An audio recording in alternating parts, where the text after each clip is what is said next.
After 10 straight losses to Oakland, the White Sox were looking to make someone pay. The Sox have exploded for 16 runs in winning the first 2 games of this series, and the pitching has silenced the Oakland attack. The Sox know the A's can do some damage like they did last weekend in Oakland. So this afternoon, they hope they have the right stuff on the mound. The Sox and the A's next on WGN.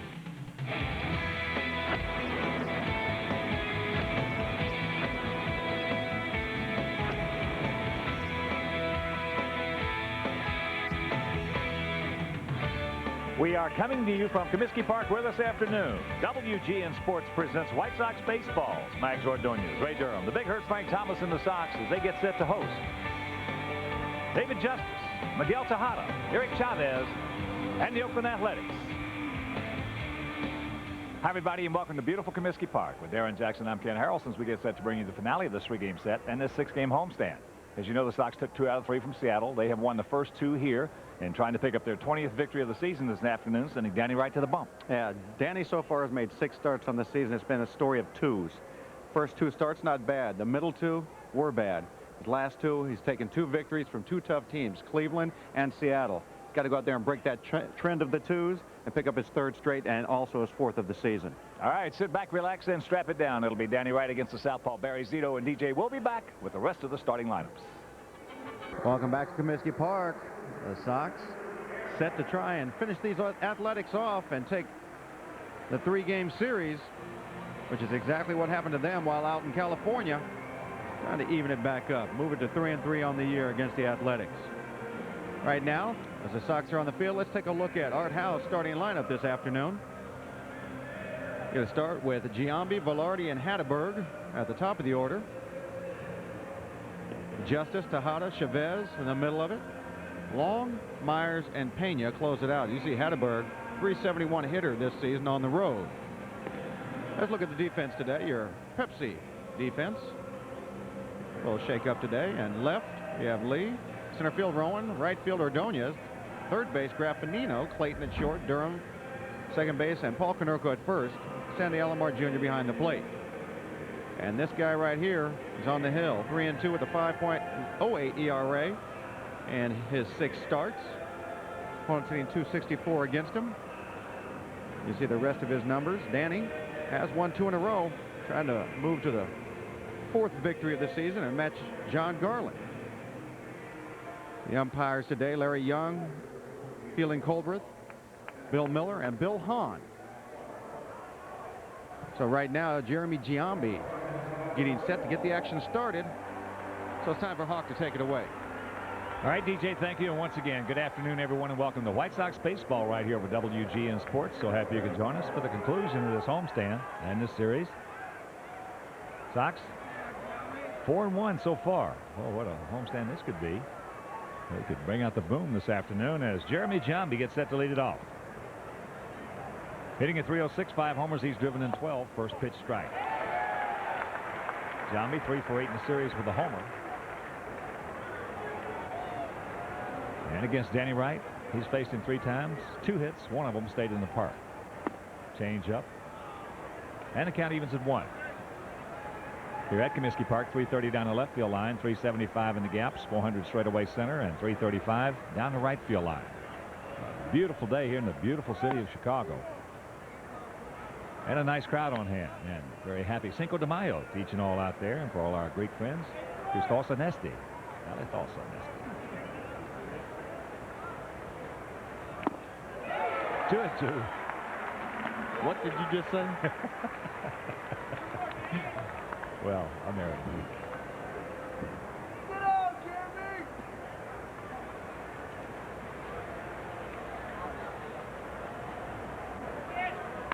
There's a ground ball right side. Ray ranging far to his left. Up with it. Nice play, Ray.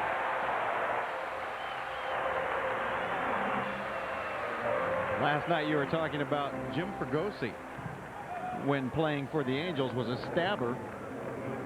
That's what Ray Durham's going to do at the end of this play. He's going to range far to his left, and it's picking up speed on him, so he just stabs at it the last second and makes the play.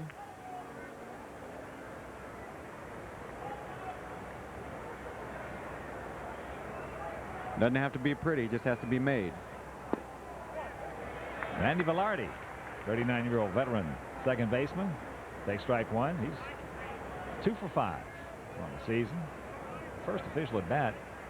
Had a pitch hit him and it fractured his hand. And then coming back, making his first start since then, coming off the DL yesterday, he had a home run. And also his last time up, I checked that, 4th time up, got a single. The 0-2 pitch. He's gone. He's gone.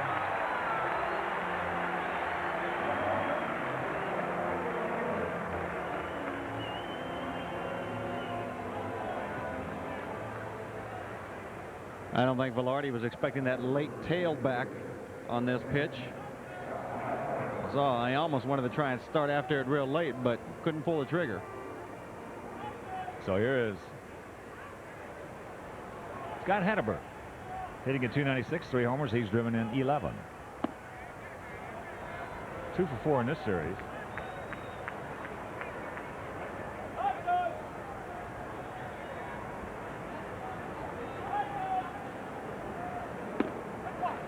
In the inside corner. White Sox with that second best record in the American League at home of 12 and 3 behind Minnesota. You guys just refuse to lose at home. On the other side of that page, A's are 6 and 8 on the road. 10 and 6 at the Coliseum. That ball hit hard. But Aaron Rowland is there. Well, Hatteberg is retired. 1-2-3 for Danny after half inning of plays. A's nothing, and the good guys coming to bat.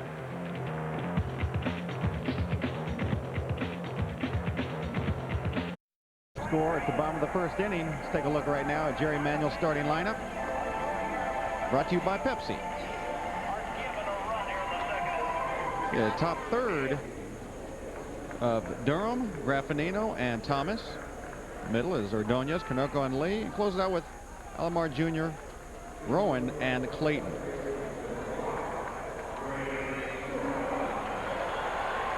There's the defense. Take a look at that. Peruse over as Ray Durham is getting ready to take on the lefty, Barry Zito. And before we show you our picks to click, you at home select yours. Ray hitting at 310, a couple of homers. 20 RBIs, 1 for 7 in this series with that homer.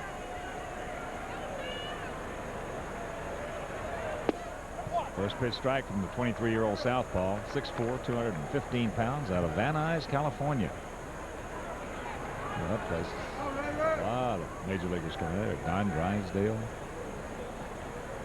like Jack McDowell, Mike Fetters, and a couple more.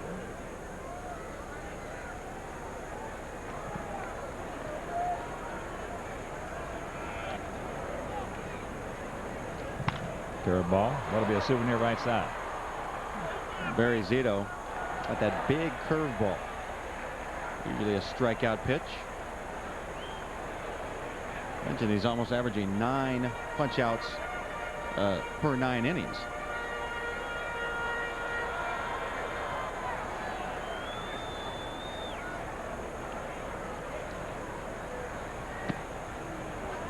One and two the count.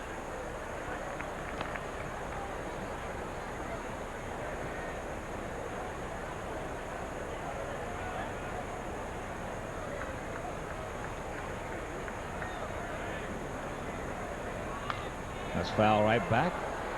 Right at DJ. DJ, you were talking before the game that college was really beneficial to Barry Zito. Yeah, you better believe it. You talk about taking advantage of your time in college. Zito was drafted out of high school by the Mariners in the 59th round. Spent a couple years in college and then was drafted by the Rangers in the 3rd round. Then he decided he'd go back to school for 1 more year. Then he was selected in the 1st round, 9th overall by the Athletics. So here you see a guy's progression as he went to college, and it pays off. 2-2 pitch to Ray. Nubs it right side. Yeah, I'd say he may or his family, whoever, made the right decision. You know, he must have had a feeling, or his people representing him had a feeling, hey, you know what, hang in there, go to college, things will work out for you in the long run. A lot of people start getting a little nervous when they get drafted after the 3rd round and walk away from that. Popped up right side. Carlos Pena.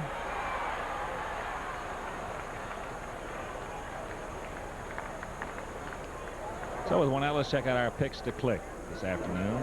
Jim Angio, our director and crew, with Aaron Rowan. Sylvia, Robin, DJ are going to go with Sandy Alomar. And the Mongoose. The Mongoose. Frank Baracco. And I'm going to go with Royce Clayton. Gotta wish my baby girl a happy 4th birthday. Ariana. She is beautiful. Also my son-in-law. Yeah, happy birthday, Ched. Ched Hawthorne. Tony Graffinino. And also, we are interactive this afternoon, so get online and send us an email. And we'll get as many as we can on throughout the course of the telecast. And also want to wish a belated birthday to Win. And his girls. Win, our cameraman, has just had a birthday, and his 2 girls, too. Could not check it up. Win's a good man. 1-2 the count.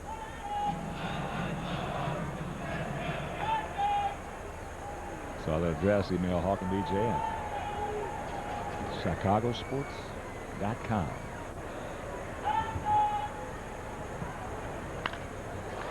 That's high into left field. Jeremy Jambi.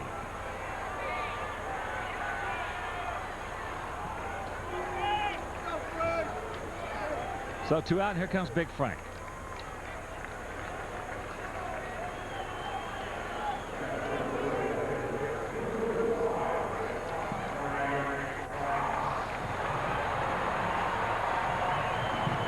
Frank hitting at .269, 5 homers.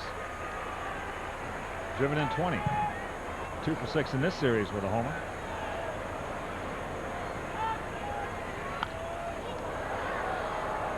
Fouls that one back. Upper tank. Glad to see it. Frank up there ready to pull the trigger early in the count just means that he's ready to be aggressive in this at bat. Frank sometimes just gets caught in between as being aggressive and being so passive to try and draw some walks. He's 3rd in the American League in walks behind Delgado and Manny Ramirez. Frank has 22.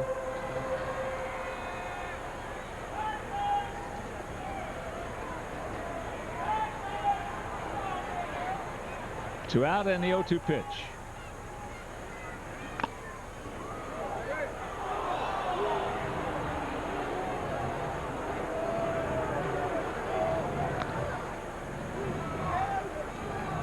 Zito 25-14 in his young career.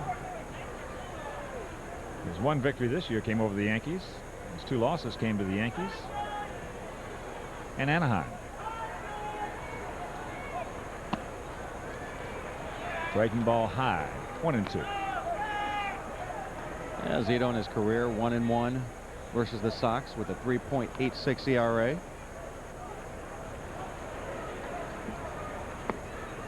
The curveball low.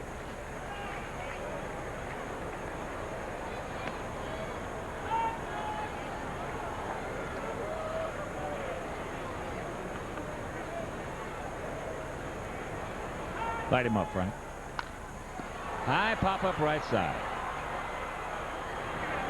Randy Velarde making the call. He's got the ball in a 1-2-3 inning for Zito. After 1, no score.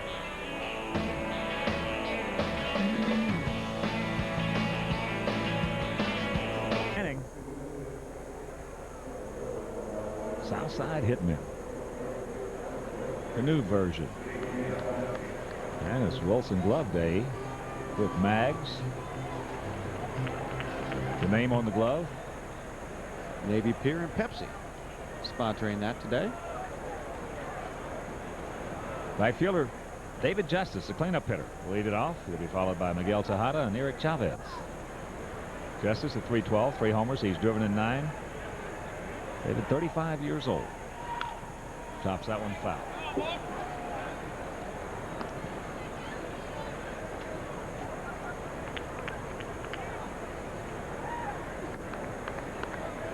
Justice 2 for 5 last night. Sox took the opener against the A's 6-1. Mark Burley's 5th victory of the season. And last night, Todd Ritchie picked up his victory as the Sox won it 10-2. Todd, that was his 3rd victory. 2-1 to count. This is the 6th meeting of the year between these two clubs. Oakland, of course, last weekend swept us out at the Coliseum. You know, today, another clear day, something we haven't had a lot of lately, but you can see that new backdrop behind center field, the batter's eye. What a difference. It's a lot darker than it used to be. It's 1-0 Oakland. Number 4 for Justice, and he has 10 RBI. Justice now 298 career homers. Well, he had no problem seeing that ball, that nice dark backdrop out there. I recall it wasn't too long ago, there's a lot of glare out there. On this high fastball, though, no problem seeing it and hitting it. It's the 3rd home run that Danny has thrown this year, as Tejada had a 15-game hitting streak snapped yesterday. Miguel at 292, 5 homers. He's driven in 20. This is Tejada's 301st consecutive game played. He did go. Go the count 0-2. Call him the mini Iron Man. At the same position as Cal Ripken, shortstop, where body has a tendency to take a beating. Chopper, that's fair. Sandy with the throw. 1 out. Miguel Tejada is just a wonderful player.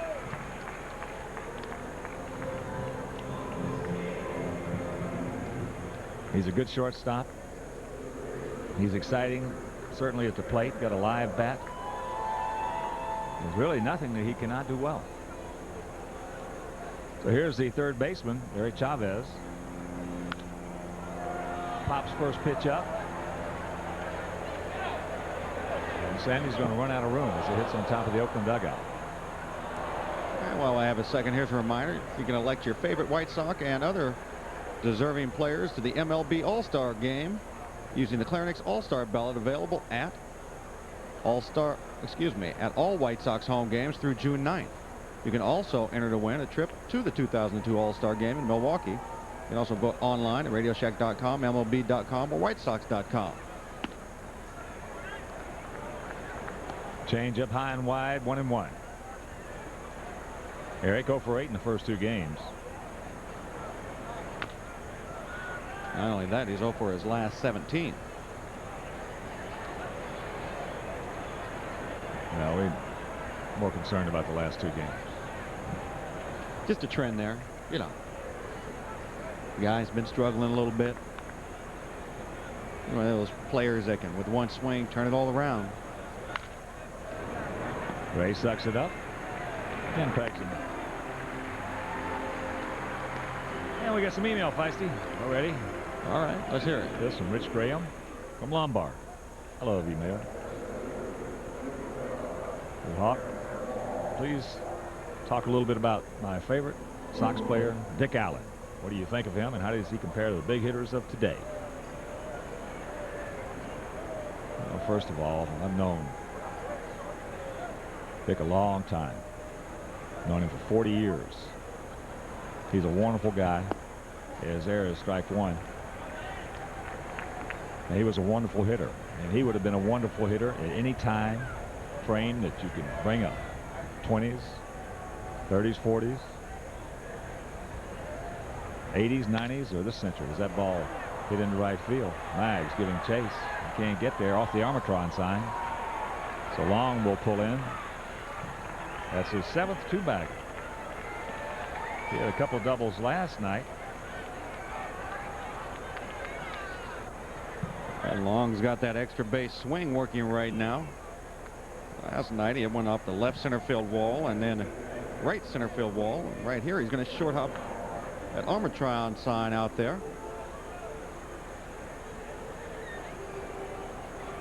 So here's the catcher, Greg Myers, hitting at 370. A couple of homers. He's driven in 9 that Dick Allen could hit.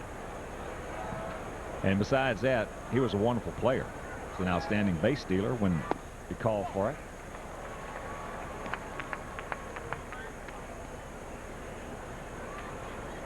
Dick Allen did something that I've never heard of any other major league player doing in spring training up until about the last week or 10 days. He never swung the bat till he had 2 strikes. He just wanted to see a lot of pitches. Ray gets it on the second bounce. And that'll do it. But the homer by David Justice after an inning and a half. It's 1-0 A's.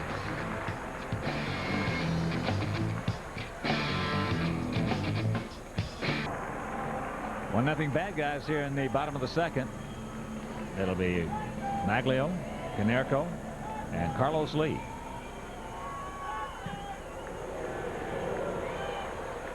As we mentioned, a nice crowd on hand this afternoon on a beautiful day. Mags hitting at 336, 6 homers. He's driven in 23. 2 for 8 in the series with a couple of RBIs, those coming last evening.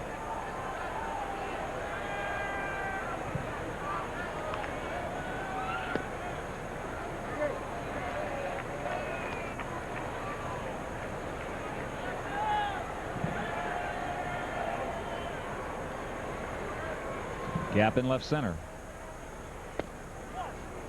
Pulls a string on him right there, and the count evens at 1. Chavez way back at third.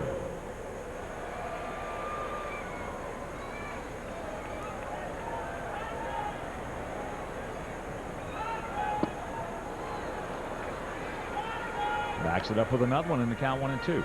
BJ, I want you to think for just a second here. We got an email about defensive players at each position that you have seen play. I'll give you a couple of moments to think about that. That's a 1-2 pitch. Popped up right side. Get out of here. Pena giving chase. First row. Defensive players at each position. Yeah. That I've seen over the years. The best, huh? Yeah. This one, Jim Katovich. Well, I can. A few jump right out at some spots. Shortstop, Ozzie Guillen. Not Ozzie Guillen, excuse me. Ozzie Smith. Second base, Roberto Alomar. First base, Keith Hernandez. Third base, Mike Schmidt. As he whistled that one by him upstairs. That is the first strikeout for Zito. 1 down, and here comes Canerco.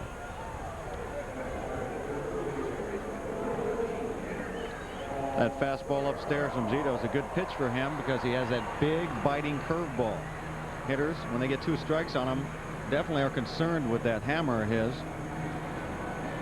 And that's what it appeared on Maglio's part, that he was kind of covering for that curve and couldn't catch up with the fastball. Catcher wise, oh, I guess I'd have to go with Johnny Bench, watching him as a kid. Curveball strike to Pauly, hitting in 347, 4 homers. He's driven in 28, 1 for 3 in this series. At his 18-game hitting streak snap on Friday. And outfield wise, there's just so many. But those would be my infielders. What about you? Well, I've got the only thing I want to amend to what you said is first and third. And there's another exploding bat. I got 2, as you can see, written down here. I got Mattingly and Hernandez written down at first. And at third, I'll tell you what, Brooks Robinson, Clete Boyer, Mike Schmidt, you know, flip a coin. But I've got Alomar at second. I got Aparicio at the shortstop. I didn't get to see Aparicio play. He was wonderful. Wonderful. I got Bench behind the plate. I got Yastrzemski in left, Junior in center, Dwight Evans in right. But as you said, there's so many. Al Kaline was a great outfielder. Clemente was a great outfielder. Been so many good outfielders. Yeah, you know, basically you can pick right field, center field, or left field, or just the 3 best outfielders. That's hooking foul.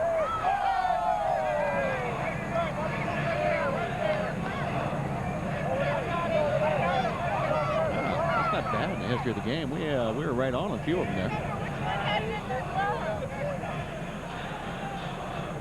I would tell you how much those individuals stood out at those positions if you can immediately jump right to those names. The 0-2 pitch from Zito.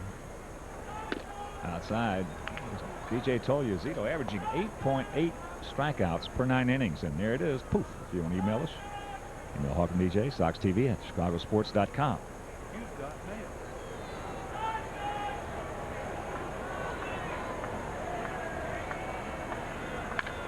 Ground ball. Chavez. Long peg. And Pena keeps his foot on the back. 2 down. And right now let's check out our forward snapshot. If you missed it last evening, Carlos Lee in left field. Carlos Pena at the plate.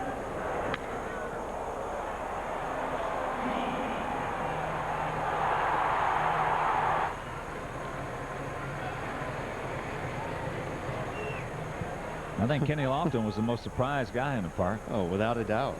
How could he match me going over the wall? Kenny was probably thinking. Carlos with a bunt. Chavez just fixing his pocket. Chavez playing way back at third. Why not? Eric Chavez has ripped us off many a bunt hits this year by playing up and barehanding them. He just concedes this one, says, hey, the 2 outs, the guy with some power, if he wants to drop one down, take it. Well, you can cancel a post game show. First hit for the Sox. Carlos going to change his play. You know, he's going to become a defensive phenom out there, and also a hit and run and bunter, you know. Well, he better be ready to steal a bag too. Well, he can do that. Big wave. The off-speed pitch by Sandy, hitting at 362. A couple of homers. He's driven in 10. Well, Carlos did steal 17 bases last year, but has yet to attempt one on this campaign. Well, actually, he's attempted a couple of them and had them both stole easily. One of them was third, but the pitch was fouled off.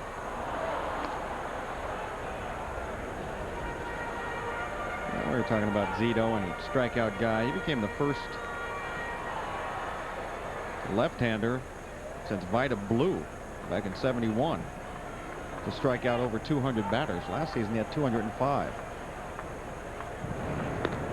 Vida Blue. Actually just the 4th pitcher in Oakland history to strike out over 200. You're talking about some stuff. Vida Blue. Yeah, good stuff. The 0-2 popped up. Chavez over by the step, hauls it in, and that'll retire the side. The bunt single by Carlos Lee goes for naught. We'll go to the 3rd, trailing by 1.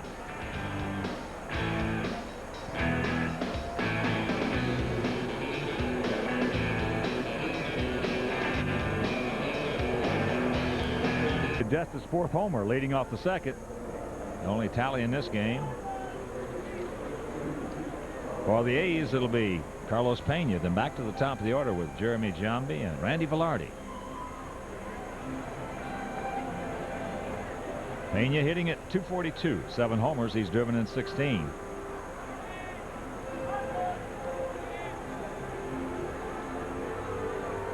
Oh for 4 in this series, but he has proven us he can throw a little leather at you at first base. That he has. This kid's got a chance to jump up to the top of that list from what we've seen defensively at first. Starts him off with a changeup. And here's an email that just came in from Houston. Dan Buchanan, native of Dalton, says watching the game from Houston, would like to know if big league hitters tend to look more for location or speed on certain counts. How do they anticipate pitches to give themselves an edge during an at-bat? Well, a lot computes into that. Who the pitcher is, the count, what you think that guy might be thinking. Good pitch by Danny Wright. But really, if you've got a guy out there that if you have a 2-0 count as a hitter, and you have Greg Maddux out there or Roger Clemens, you're going to think differently. So it's really dependent on the pitcher and the situation. Ball hit hard. Look at the play by Royce. Can he get in? Yes! Royce Clayton. That's just a great play right there by Royce. I don't know if he found this ball or the ball found his mitt. Well, that ball was smoked. He's just going to reach out, and there it is. I like to say and bring up how Royce watches the ball into his mitt very well. Well, this one, he did the best he could, just reaching out behind him. He didn't see that go in the mitt. Royce on a 60-game errorless streak.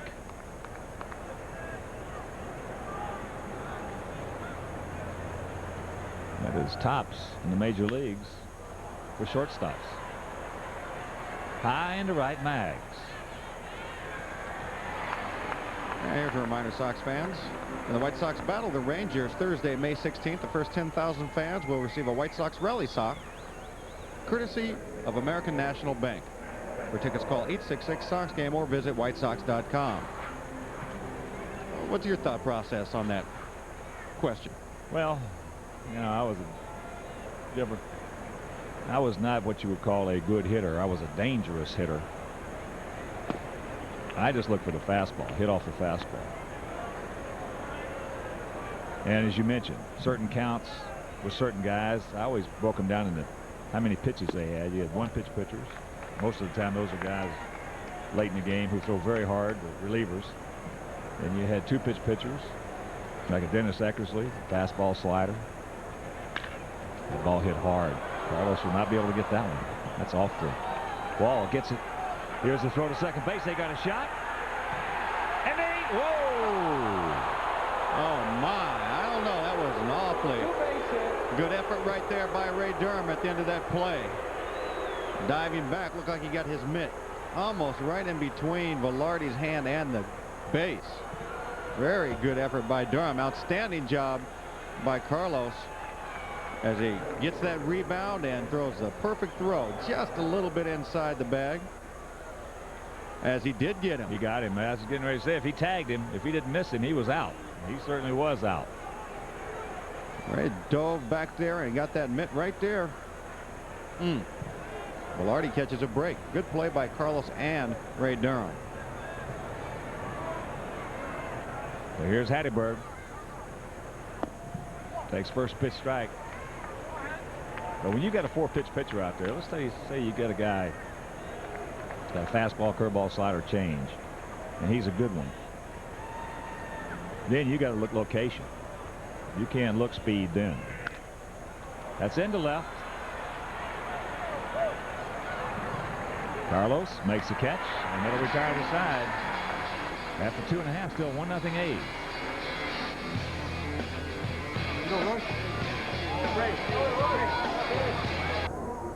1-0 A's here in the bottom of the third. Aaron Rowan will lead it off. He'll be followed by Royce Clayton. Then back to the top of the order with Ray Durham.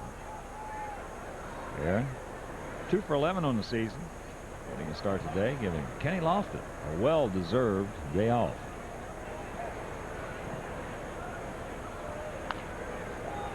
Good rip underneath it.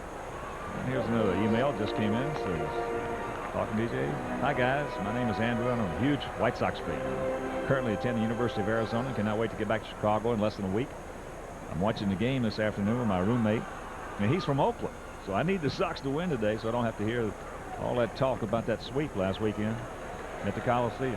It's a bragging rights, huh? Yeah, Andrew, maybe we'll get it for you.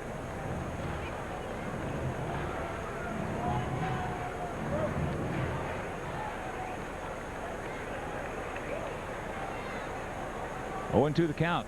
Aaron.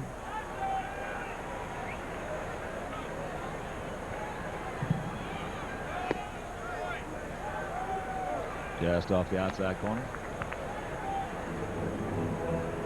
Yankees trailing Seattle 6-1. Bottom of the 6th in the Bronx. Mariners trying to sweep the Bronx Bombers. Third ball high.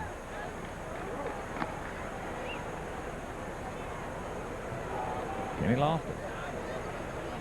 Kenny looks like he hasn't even come close to breaking a sweat today. He's getting this whole game off, he's figuring. Out in front. Change up. Zito's got a good motion with that change. Anaheim leading Toronto 7-0. Top of the 5th up in Canada. At Jacobs Field in Cleveland. Indians leading Texas 6-1. Top of the 6th. No score. Boston at Tampa Bay. Top of the 6th.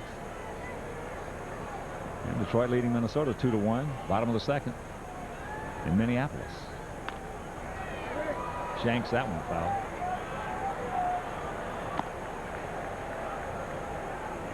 Another email from Mike Dubay. Says, who do you think is a better contact hitter, Ichiro or Nellie Fox? Mike Dubay, I'd have to go with Nellie Fox.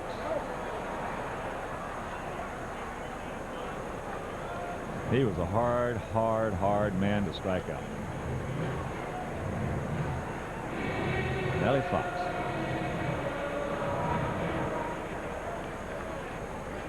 This season, the hardest to strike out in the American League is Bobby Higginson. If that count goes to full, but Higginson strikes out only once every 23.2 at bats. Ichiro's not even in the top group right now. No, Nellie was just. There's a base hit. What a boy, Aaron. Oh, the leadoff single. Jim Angio's picked a click. And here comes Royce. And also, we've been getting a bunch of entries for our little contest we're having about Mount Soxmore. What 4 faces would go up on Mount Rushmore if it was called Mount Soxmore to symbolize Chicago White Sox baseball?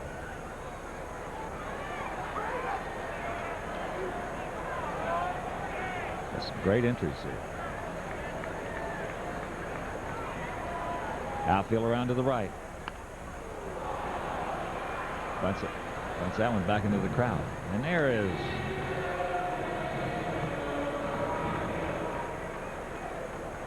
Kevin Kantorski, the one who put this together. Those 4 right there were my picks.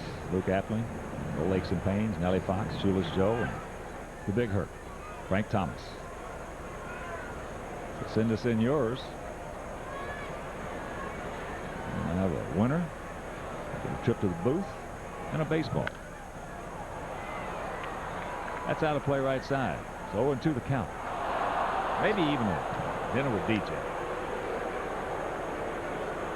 No, that's pushing the envelope a little too far. Well, all I know is you and me can host anything you want.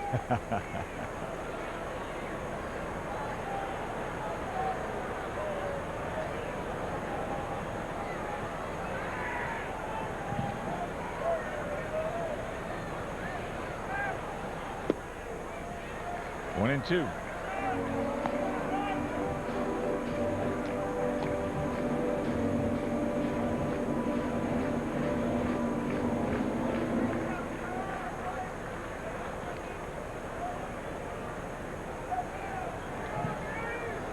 First and third at Morrissey.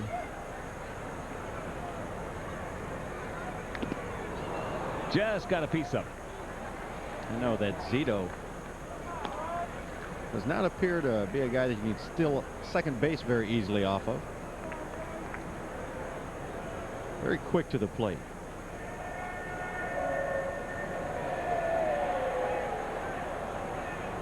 Only chance is if Gary Pettis has got something working over there timing him. He gets in a rhythm on a timing count and then take off. Big hook.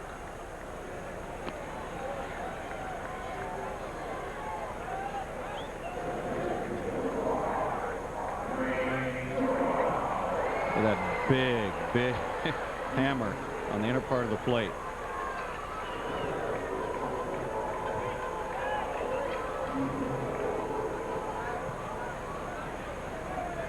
So here's Ray. Popped up to Carlos Pena, the first baseman. Zito's best strikeout game in his career is 11.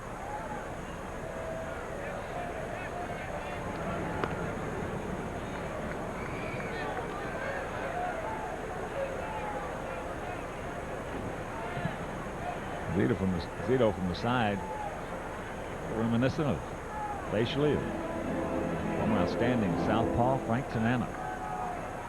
You think? Frankie T. Oh, what an arm he had when he came up with the Angels. I played with old Frankie T when he wasn't the flamethrower back in '93 with the Mets. He threw that big old lollipop curveball, outstanding changeup, and then bust your bat with a 85-mile-an-hour fastball. That's up high. I've seen him when he first came over that slider. He had one of the best sliders in the history of the game. Threw it about 92. Talk about a good guy. Oh, Frank Tanana. we used to play poker together. He's got a great wit. Yes, he does. Good card player, too.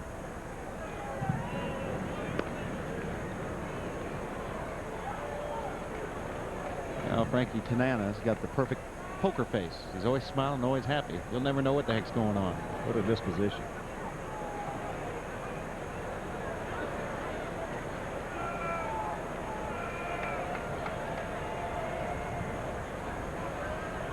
The 1-1. How to play right side. Oh, after Zito throws you that big curveball, and he'll change on that. And then he throws you the straight change. That 88-mile-an-hour fastball looks to be about 94 or 5. Well, you saw his first strikeout of the game was to Maglio on a high 88-mile-an-hour fastball. And Mags was tardy on it because, of course, that big looping curveball of his. I mean, you can't hit his fastball and that curveball. It's just not going to work out. That's why he strikes out so many hitters. There goes Aaron.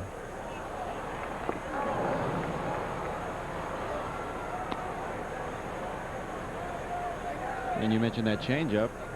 Throws that changeup at 77 miles an hour. Takes an awful lot off of it.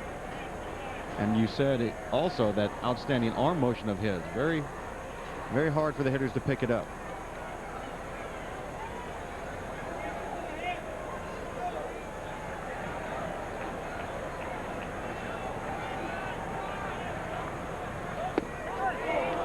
There's that big hook. That's a yacker. Well, it starts so high. The minute it leaves his hands, that hitters tend to give up. Look at that. It's so high, they just give up. And then look at the bottom fall out of it. And you know it by the time it's gotten to the plate. You already gave up. You just struck out. I don't know what the ratio is, but I'll bet you that he has a lot of strikeouts called because of that pitch you just saw. And it's incumbent upon the umpire, of course, to stay right with it. Don't give up on it too quick. And Larry Young stayed right with it. So here's Tony. Takes strike one. Tony went out to Jambi in left field. Now, one thing about Zito is we mentioned his strikeout ratio, but he walks a few guys. He's given up 18 on the season. And this is his 36th inning of work. There was that change. Saw that split screen prior to that pitch. Greg Myers looking over in the dugout at Ken Maka. Right there, the bench coach. Going to call the game for him.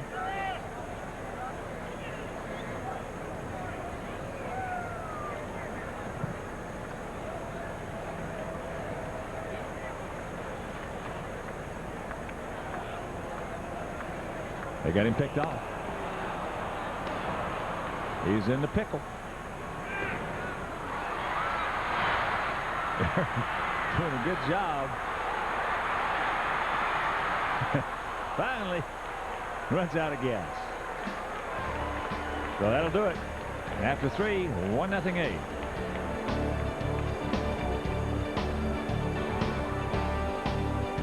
Justice gets set to lead off the top of the fourth. 1-3-0 for the A's.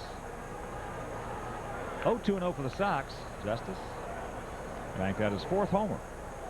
298th of his career, leading off the second. Justice now has reached base in 21 of 22 games this season. Now, we talked about David last night. He's just been an outstanding offensive player. Big hits. Yeah, he's been a very confident big league ball player. I've always believed in his ability. 2-1. I remember when I was with the Padres and he had just gotten called up to the big leagues. He was standing out there talking. He said, DJ, I bet I'm going to finish this season with more RBIs than you. Back through the middle. Royce is there. And throws him out. There's a nice play again by Royce Clayton, as he had a lot going on. Got the distraction of the ball getting past the pitcher, Danny Wright, and then it has the opportunity to hit the base or right by it. Royce has got to watch it into his mitt, as he does. Not to mention that he went all the way over to the second base side to field it. Well, Royce has terrific instincts out there at shortstop. As we talk about, there are guys who have, there's a chopper, two-hopper, Graffinino, quick release. Quickly two gone. But there are guys who have better arms than Royce. There are guys who have more range than he does. But he plays the hitter very well. And by playing the hitter, I'm talking about he sees out of his peripheral vision the pitch. He sees the way the guy is going after it. Much like Cal Ripken did. Cal didn't have good speed, but he was always standing in front of the baseball. I want to take a little step back in time where the acquisition of Royce Clayton.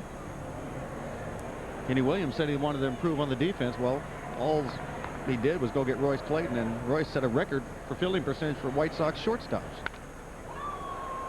That ball hit deep in the center. Aaron, he is there, back on the track. 1-2-3 inning. Still 1-0 A's.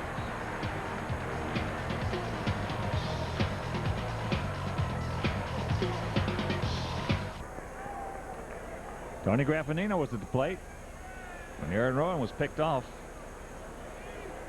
Tony has started off with a fresh count. I mentioned he's 0 for 1, went out to Jeremy Giambi in left field. Aaron helped Tony out in a big way, as Tony was up there with an 0-2 count on him.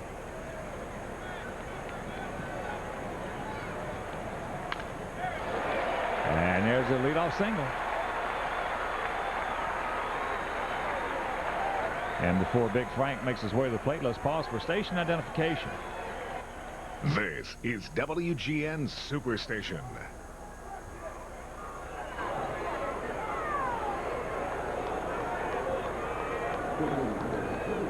On with DJ, the feisty one, Darren Jackson, Ken Harrelson from Comiskey Park, finale of this 3-game series and the 6-game homestand.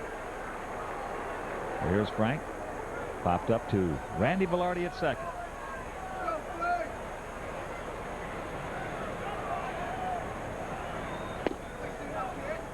Takes ball one. Barry Zito's the type of pitcher that if he does get 2 strikes on you, observe, watch how defensive the hitters become. They almost put on just a put it in play swing. Justice coming hard, can't get there. Now the high throw, but Chavez backing up. Vintage Frank. That is it. I asked you the question the other night. Name the best hitter, overall hitter, that you've ever seen that gets the ugliest hits. And you're looking at it. That was Hawk's response, as he does hit this high, wind-blown fly ball that's being pushed away from Justice out there for the single. Good job by Tony Graffinino also not to be stuck too close to first, being able to get into second base. That's a tough position to be in as the lead runner. Seen a lot of guys get thrown out on those little type bloopers, forced out at the base. And Justice can throw a little bit too. Yes, he can. He's got a very strong arm. So fortunately that throw was high. And here's Maggs. Maggs, a strikeout victim. Some of those years of experience for Tony Graffinino and a lot of veteran guys that know how to get themselves in the right position out there on those tough calls. Maggs took that pitch nicely down low. Maggs did a good job last night. And his last at bat, hitting the ball back into right center, driving in 2 runs. Checks it up, fouls it off. Maglio, when he is in RBI situations, and the defense right now tell you this, they're shaded, the center fielder shaded towards right center. Maglio has that tendency to drive it up the middle to right center field, trying to pick up the run. Make sure he doesn't pull off the ball.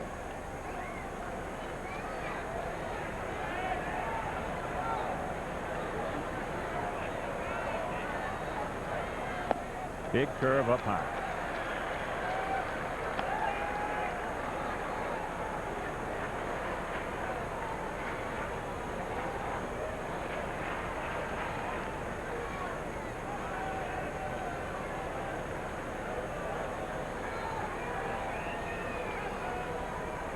Two-one delivery. Maggs trying to take it just like DJ said. Right into right.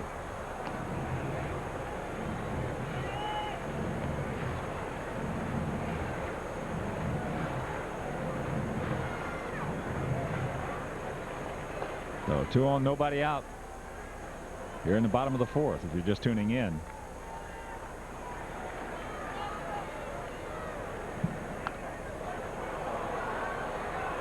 He had a pretty good breaking ball to hit right there and just underneath it. You know, those curveballs like Zito, when they come straight down, you know, you don't have that much time to make any kind of adjustment versus the curveball with a slant, a tilt to it. Those that come right over the top, boy, you got to pick the right spot out and hope you get it. You know, Barry Zito does an outstanding job setting his fastball up with his off-speed stuff. Most pitchers do it the opposite way. Set their off-speed stuff up with their fastballs. You can see how Maglio's reaction is on that 87-mile-an-hour fastball, shooting it foul, foul, foul to the right side. He's trying to cover the off-speed stuff because that's Zito's best pitches. Loops it into center field. Terrence Long is there, makes the catch. And that's out number 1. Good pitch by Zito. Here's a reminder, folks, something you can involve with for a good cause. Chicago White Sox Wives Cookbook, Sox Appetit, is on sale now, featuring delicious recipes from Sox players and coaches. The cookbook is available at the 100-level guest relations booth at Comiskey Park for just $15, or by calling 312-674-1000. The proceeds benefit Gilda's Club Chicago. So here's Konerko. Pauly grounded out. Eric Chavez.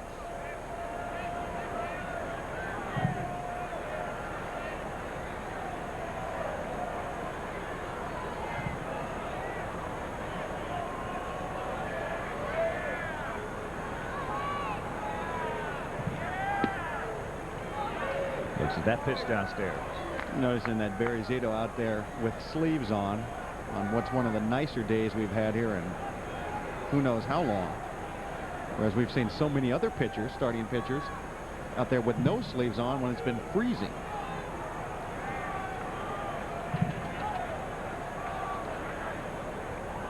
Zito, obviously one of those guys that likes to stay heated up and warm.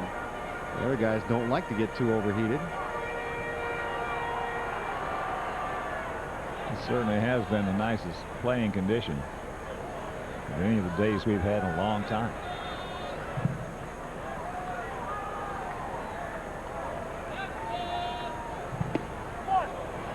Takes a strike.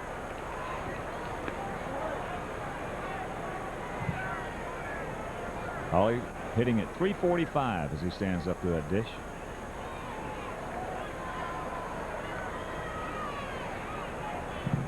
Pauly came into this game hitting .426 during day games. That'll work. Better believe it. Make it count right here. And there's a souvenir right side.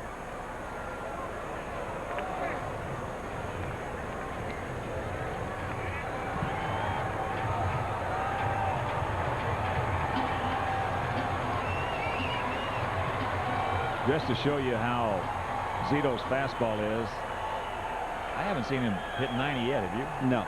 But you see how late everybody is on it. That's what I was getting ready to say.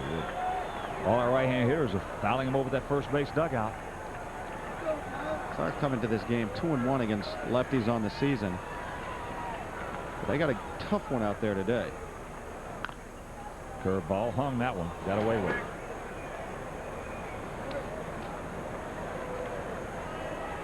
The amazing thing is that Zito started this ball game with a 4.81 ERA. I find that hard to believe watching this guy the way he pitches. 17-8 last year with a 3.49.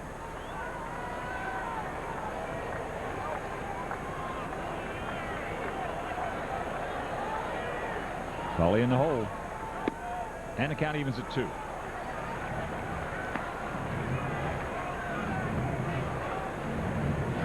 I remember talking a couple of years ago to some of the Athletics people, and they were mentioning Zito just when he was first getting to the big leagues. They just looked right at me and goes, that guy's going to be a good one. And I think they were reading him pretty right. Zito is about as good as they come in the league. Chops that foul. Well, Mark Mulder is not bad. Mark Mulder is an outstanding all-around pitcher. You see the difference between Mulder and Zito. Zito is more of a specialist, more of a strikeout guy than Mulder. Mulder knows how to pitch, how to win, as does Tim Hudson. They got a good staff here with the Athletics. And we got on a couple of them.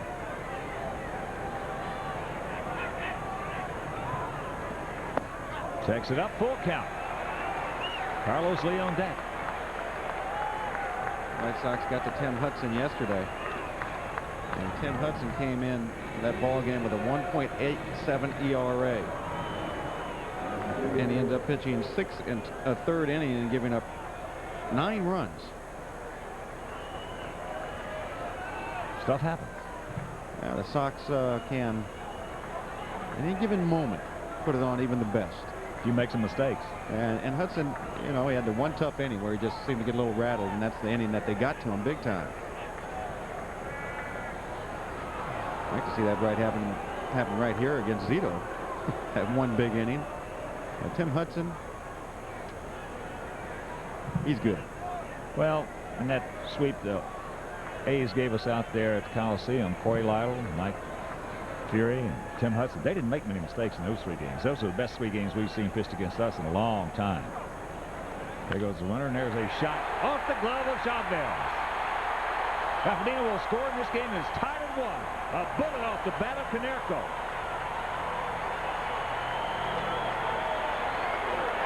Well, it looked to be almost bad luck for the White Sox as Rafinha was on the move. Turns out to be great luck. If he's not running, he's not going to score on that ball probably. But once he started moving, if there's a mistake from Zito, left out over the plate, little change up look like. That ball was crushed. Watch Chavez's reaction. A little bit of a late reaction, had trouble seeing it. It's a day game here at the ballpark where defenders have a very tough time reading the ball with a reflection from the crowd. Carlos, pretty good hack right there, fouls it back. Carlos had a bunt single. A bunt single. If you're just tuning in, beautiful bunt single. Back in the second. Now you can tell the effect of the day, the brightness on that shot there to Chavez. Same thing happens to some of the outfielders. They get late reads on the ball. That's into right. Justice, long way to come. Trouble again? No, he's there this time. Different hitter. Not playing as deep as he was against Frank Thomas. Justice didn't have quite as far to run. That ball might have been hit just a little bit higher also. So here's Sandy Alomar.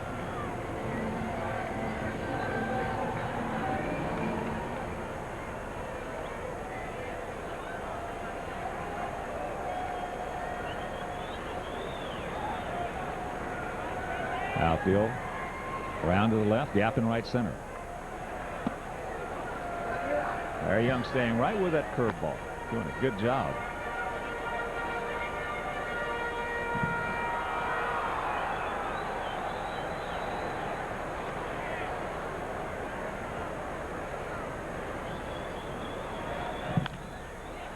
Pops him up. Myers now making the call.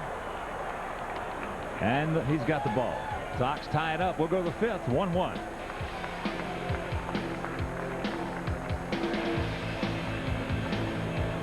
His warm-up tosses. A 1-1 tie. And while we have a moment, there's a reminder that former Sox player Bill Melton will be signing autographs at the Majestic Athletic Jersey Shop in Comiskey Park during the White Sox-Rangers game on Tuesday, May 14th. For tickets, call 866-SOX-GAME. White Sox baseball come ready to play. So Bill will be here, signing for you guys. Enjoyment. Terrence Long will lead it off. Double back in the second.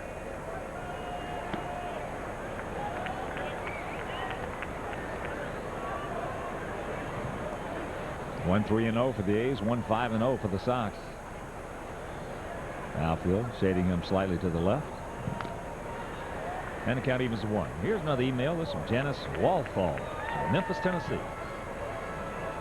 Please show the Bolton High School chorus. They sung the national anthem prior to the game, and they did a wonderful job, Janice. You would have definitely, most definitely, been proud of them. Yes. It was beautiful. Outstanding, yeah. 2-1. And we're interactive. If you want to get online, email Hawk and DJ, SoxTV at chicagosports.com. Along with that double, it now has 7 on the season. He's hit some doubles. Last season he had 37. The year before that, 34.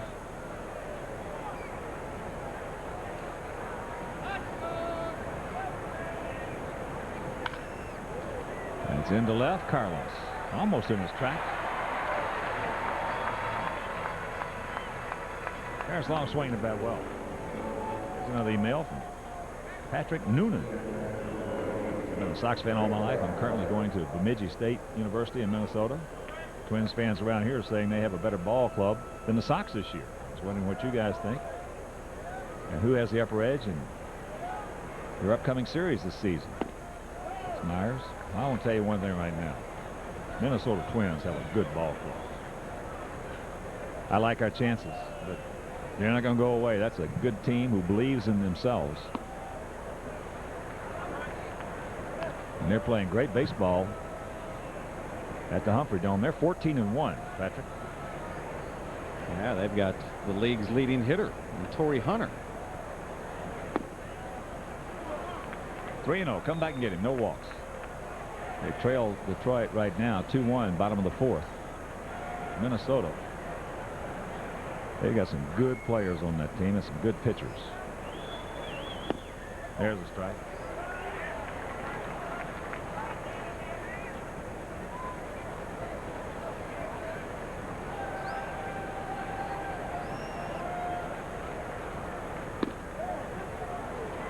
So that's the first walk issued by Danny Wright. Comes with 1 out here in the top of the 5th, and that'll bring up Carlos Pena. He hit a ball right back through the middle. And Royce Clayton was playing him perfectly, made a fine play to get him.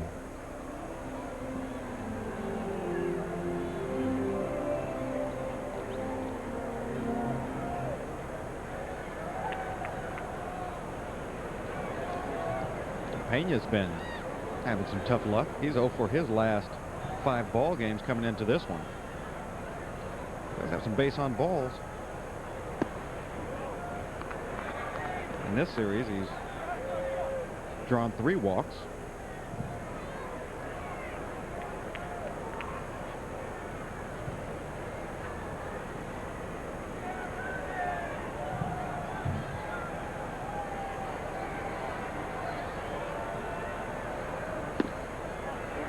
And the count 2-0.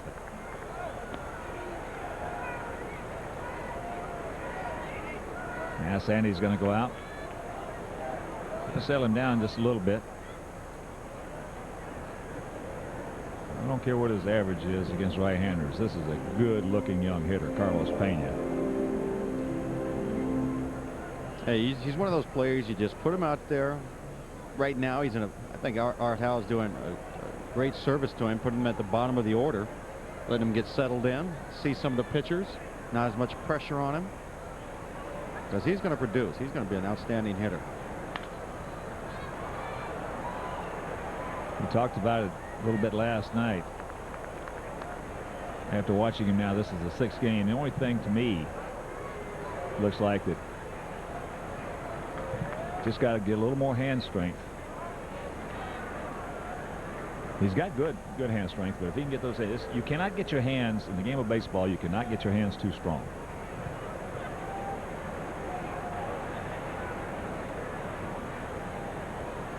Hand strength in baseball is speed. That equates to more speed, bat speed. Well, this young man's had some hand strength in the minor leagues, that's for sure. Back in 2000, he had 36 doubles, at 299, had 28 home runs, 105 RBIs. Twice in the minor leagues, back-to-back years, he had 100-plus RBIs. Well, Texas certainly did not want to get rid of him. So a back-to-back walks coming here in the top of the 5th.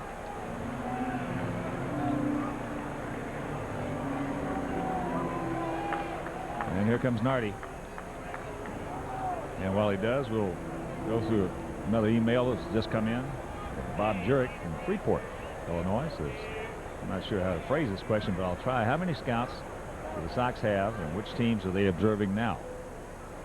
All the Major League Baseball scouts have a reserve section at the ballpark where they sit. If so, where do the other teams' scouts sit when they visit Comiskey Park? Well, Bob Jurek, they sit right below us, right behind home plate, and that's a courtesy that is given in most ballparks around baseball to the scouts. It's a reciprocal. And the Sox have a whole bunch of scouts. We got somebody watching Texas at Texas-Cleveland game this afternoon, where Cleveland is leading the Rangers 8-2, bottom of the 7th at Jacobs Field. Giambi takes ball 1. Another one from Dr. Frank Collins from Stonewall, Louisiana, says the field looks magnificent. Who is the groundskeeper? The groundskeeper is Roger Bossert. Indeed, Dr. Collins. There's a strike. This field is indeed magnificent. It's as good as it gets.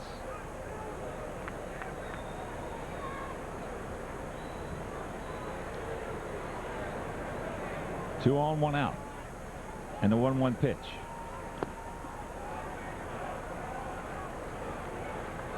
Yeah, this field Roger takes care of, does such an outstanding job. It's, I think, an unbelievable difference of comfort for the players when they play on this field and then go on the road. The fielding is much, much better on a team average. That should be the case, as they're familiar with the hops here compared to opponents coming in. Good fastball there by Danny. Giambi evens the count up at 2. Down in the bullpen is Damaso Marte getting warmed up. Danny Wright has a tendency, when he's cruising along, to get himself in some jams. And I think right now the reason that they got Marte up is just in case that's the situation. He's gone. Upstairs. Second strikeout for Danny.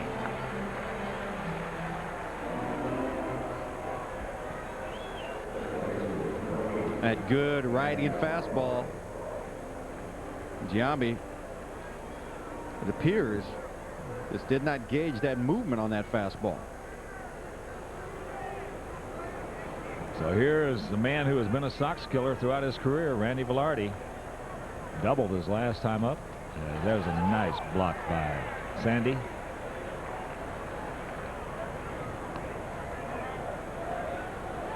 All the little things expected of a catcher to help their pitchers out. Get down there and keep that ball close. And by doing it, he just kept that second runner from being in scoring position. They're unable to advance. Outfield, straight up, spread out. Strike on the corner.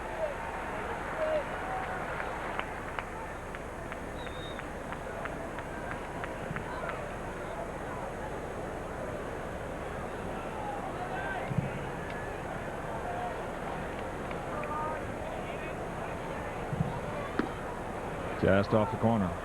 Well, Danny trying to pitch himself out of a jam of his own making.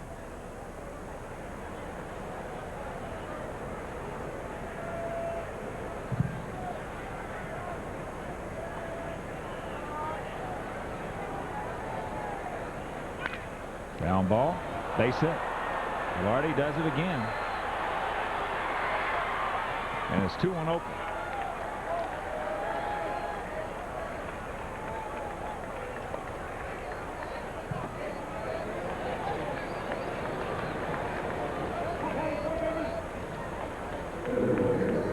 Looked like for a second there that Graffinino was going to have a chance at making this play.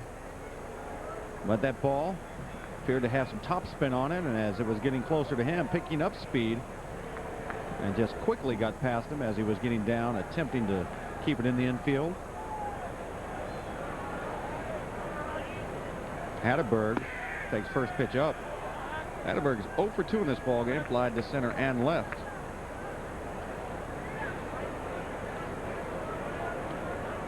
And he also has done some damage to the Sox in his career, as opposed to other teams. Hatteberg has reached base safely in 25 straight games. Either by a walk, hit by pitch. 0 for 2 in this one.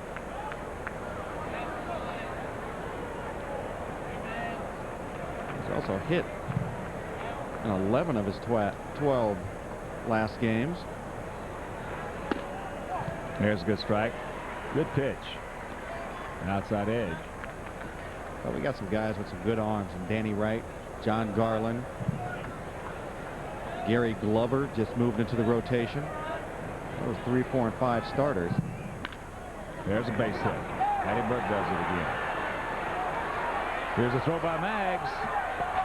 Safe. And it's 3-1. So both walks have crossed home plate. Dreaded base on ball.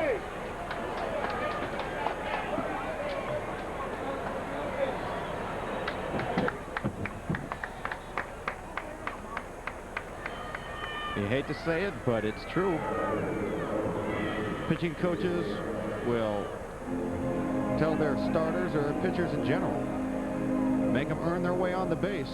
It really eats at you when you walk somebody and they end up scoring. Yeah, Danny was sailing along very nicely.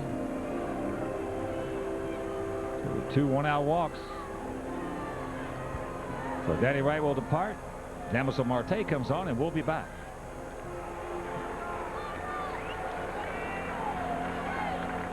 Damaso Marte on with runners on the corners. His 14th appearance of the year. He's got a 1-0 record, 7.45 ERA. Got 10 hits in 9 2/3, 1 long ball, 6 walks, and 10 strikeouts. But he's got the lefty David Justice up in the box.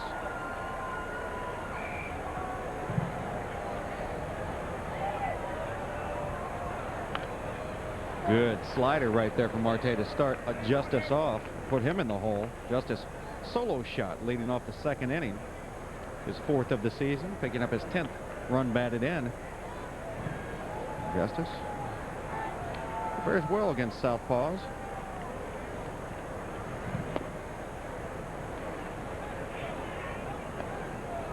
You're lefty, righty, doesn't matter. You're an everyday player in the big leagues. You're gonna have to prove you can hit both of them. I love it when you analyze. Yes, hitting that nail right on the head. Just missing Marte with that sweeping slider of his. Well, David Justice. He's one of those guys that seems to be a pull hitter, but can also, if you trick him a little bit, he can launch the other direction. He's strong enough to do that. Good pitch, fastball right there by Marte. When Justice is swinging the bat well, he does something that you don't see a whole bunch of hitters do. It's almost like he cups his shoulders in like a catcher would when he's trying to block a ball in the dirt. And he literally covers the plate. That's why he hits left-handers well. Full count. Hatterberg be off on the pitch. Justice.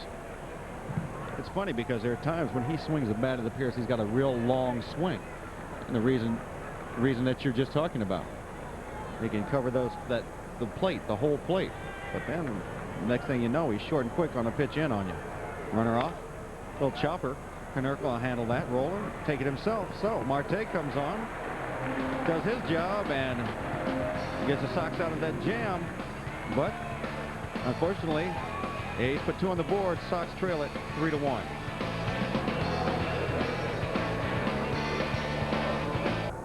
Halfway home, trailing 3-1. Aaron Rowan will lead things off for the Sox. He'll be followed by Royce Clayton and Ray Durham. Aaron 1 for 1. Led off the third with a single. Now 3 for 12 on the season. Way high.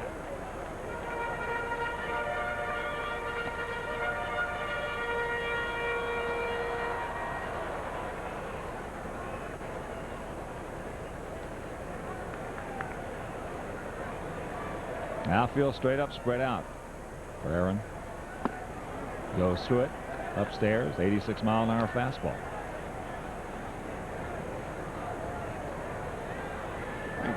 The Sox did a good job in their decision making when it came to players that would be backups on the team. Aaron Rowan's a guy that works very hard, stays ready to go at any given moment. He fouls that one off, falls in the hole 1 and 2. Aaron comes to the ballpark, he gets his swings in, works hard out of his defense. Gary Pettis at him. And mentally, he's prepared to get the job done. That's the big part of it. Curveball high. 2-2. Aaron's got that short, quick swing, which allows him at least to have a chance when he doesn't play very often to stay sharp. That ball into right field. David Justice.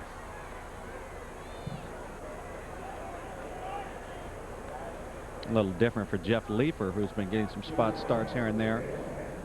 A little harder for him to stay fresh, even though he's doing a great job.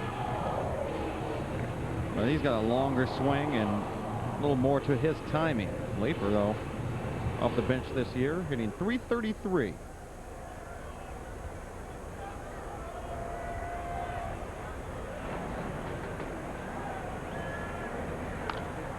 Royce pops this one foul, not a play.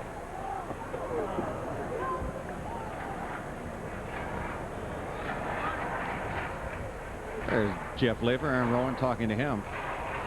Those guys, I'm sure, on a daily basis, having a lot of conversation about what it takes to be ready.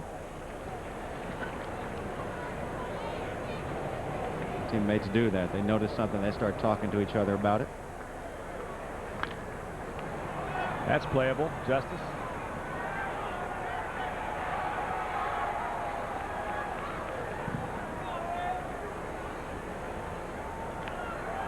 So 2 quick out, and here comes Ray. Ray has popped up to Carlos Pena and struck out.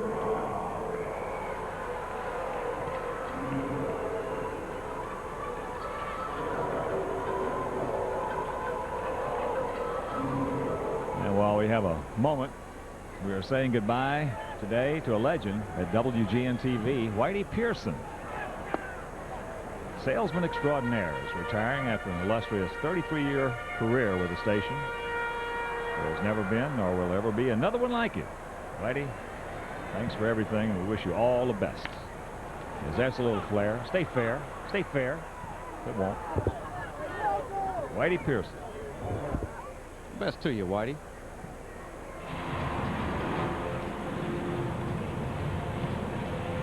$33 years. How many years you been in professional baseball now? 40? 41? Well, 39 and a half. Around the major leagues. Down the minor leagues. Oh, yeah, that counts. Professional baseball. Picking up a check. Almost 44.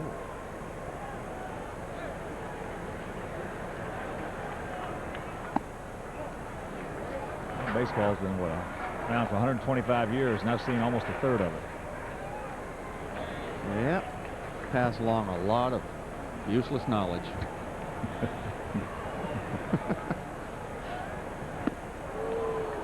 Curveball.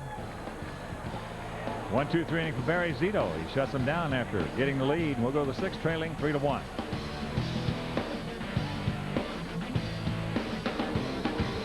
Top of the sixth, let's check out what's coming your way right here with WGN. Sean Connery and Alec Baldwin lead an all-star cast in the action-adventure thriller The Hunt for Red October. The hunt begins today at 5 Eastern on WGN Superstation.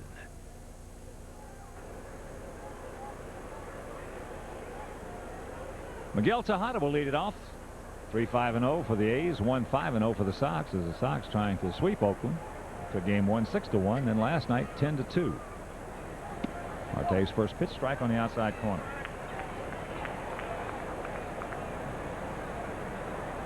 Tejada, it takes a whole bunch to issue him a free pass. He's only walked 3 times this year. He's swinging. Comebacker, Marte's got him.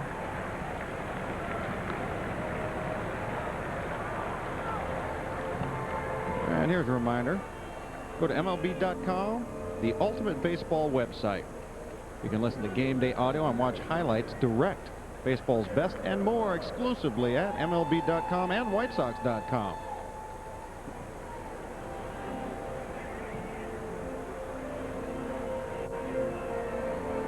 Marte, Sandy gonna have a little chit chat.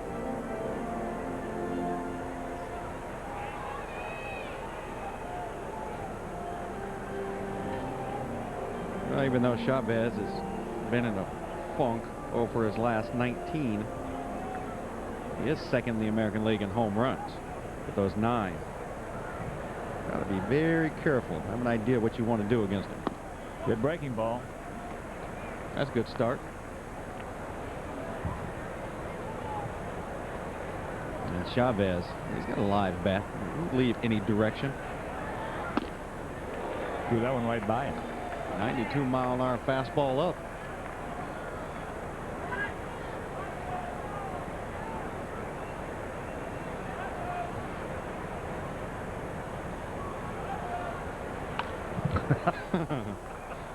Okay. You think he committed to that pitch early? No. Ball might have hit him if he didn't put some wood on it. That was a heck of a job just to fight it off. He didn't go. I'll tell you, this guy's a fun guy to watch play. Little, well, not unorthodox, but he's got his own style at third base. He can handle that. Last year's Gold Glove winner. He's trying to stay on top of it. Fun to watch play. Look at this. Look at this emergency hack. Look at that leg kick, how high it is. Long stride and then trying to get to it. He's gone.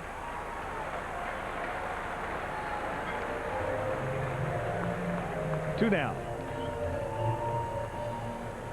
So here comes Terrence Long. Yeah, that was not the right shot of the funky looking swing by Chavez.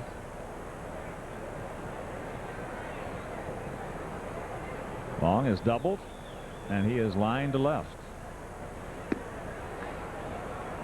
And Oliver Jacobson, 8 years old, from Grand Forks, North Dakota, sends us this email. Says, do you think they will ever use aluminum bats in the big leagues like I used in the little league? Oliver, I don't think they will, honey. There'll be some serious complaints. Well, you'd have to from have defenders. a series of ambulances lined up outside the ballpark to haul guys off. That's the count, 2-1. And that would just be way too dangerous. You'd have some pitchers saying they can use the aluminum bats as long as we move the fences back about 30-40 feet and put an automatic screen that pops up in front of me to protect me when I throw the ball. 3-1 to count. 27,275 in attendance. I thought there was more. Looks like there's more than that. A nice pitch on the outside part. I can't even imagine a ball off of the bat back towards the pitcher, off of the bat of a Carlos Delgado. Awful. I mean, if he hits in the wrong spot, he's dead. Yeah, I mean, pitcher would have absolutely no chance to defend himself. Heck, we've seen enough of that over the years at the college level, where that has been a big complaint, trying to soften those aluminum bats so where the ball doesn't jump off of it as much.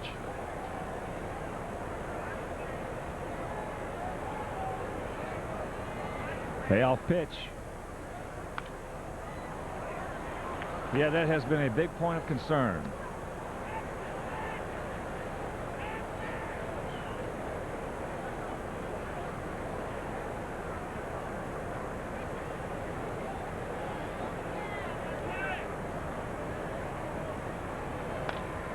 Long, doing a good job. And the amazing thing is, just talking about that, you've got first baseman and third baseman moving back. Say, when you were playing first base and Willie Stargell or Reggie Jackson or anybody like that walked up there to hit, you step back a little bit, the ball's going to get to you so fast. And once again, Long just getting a piece of it. Let alone pitchers who are way closer. How dangerous it is, even with a wooden bat. Well, they just would have no chance.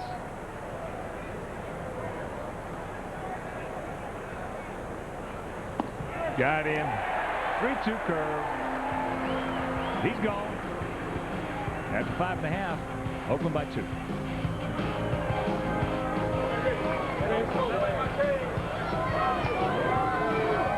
'23-year-old southpaw Mark Burley, who Friday night became the first 5-game winner in the American League. And Sox won that game 6-1. Right here, we got some work to do. Only 12 outs to do it in against a tough left-hander, Barry Zito. It'll be Graffinino, Thomas, and Maglio. Tony 1 for 2. He scored the only Sox run. Takes first pitch strike. And here's another email just came in from Mike Pazan. Says, could you please comment on how it was to broadcast Sox games with the late great Don Drysdale? Well, Mike, it was wonderful. Don Drysdale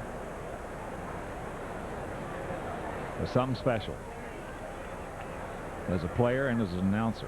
As that curveball up high in the count 1-2. To me, he was as good as it got as far as announcing, giving the viewer everything they wanted to know about the ball game as that's popped right up that elevator shaft. 1 out.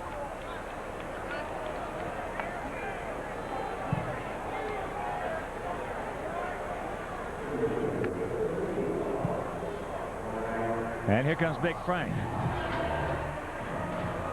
Frank 1 for 2.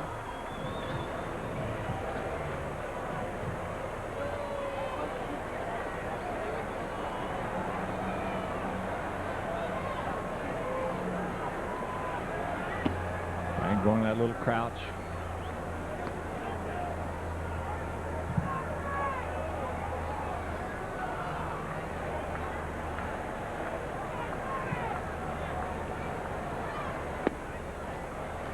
Count evens at 1. Double-barreled activity for the A's. Chad Bradford and Nick Venafro. Bring them on. Very rare that you'll see a left-handed sidewinder and a right-handed submariner warming up at the same time. The ball hit deep into right field.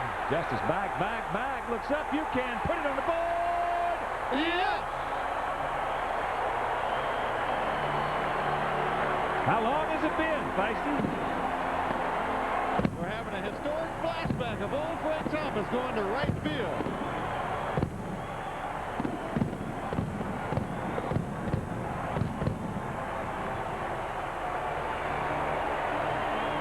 Play the conditions. The ball seems to be carrying that direction, so Frank gives it a little poke that way. Thank you very much. Picks up his 6th home run of the season. Boy, it's been a long time since we have seen the big man go deep to the opposite field. Something he did with regularity his first 6 or 7 years in the league. So it's a 3-2 game. Here's Maggs, takes that fastball up high. Right now with 354 career homers. Just making it over the top of that fence. Justice unable to get back there and set up and try and give an effort at it.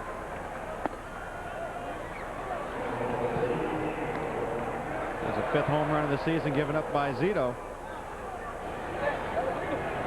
Frank down in that little crouch of his and trying to take him into right field. Good rip right there by Maggs. You know what? When I talk to Frank sometimes, it's amazing. He just gets through these little waves of flashbacks. He'll go out for batting practice and just crush balls into the right center field seats and BP. And when the game starts, he doesn't have that same feeling. And there's a strike to even the count at 2. But you know, Frank has been wisely adjusting to the game as the game has adjusted to him. And he got away from driving the ball the other way. Maybe he can get back to it again. It's full. Hey, 2 hits for the big man today. Vintage Frank. The ugly one and the nice one. Driven to right. Frank's base hit to right field earlier was off the end of the bat, little high flare, which is definitely historic Frank Thomas. Oh, they shattered back. Oh, exploding back trip. Well, it's so obvious that the difference in the wood, I don't know if it's because it's a little crisper or what, but now when you get sawed off, it's not a shattered bat, it's an exploding bat. And I know, I told you before, when I played in Japan, they had 2 different kinds of wood. And one they called a tomo wood. And if you got sawed off, it did exactly that every time. It just shattered in 2 pieces. Just a hard, crisp wood. Once again, the payoff. Terrence Long coming on.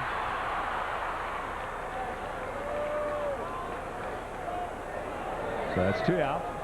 Going to bring up Paul Konerko. Probably 1 for 2 with an RBI.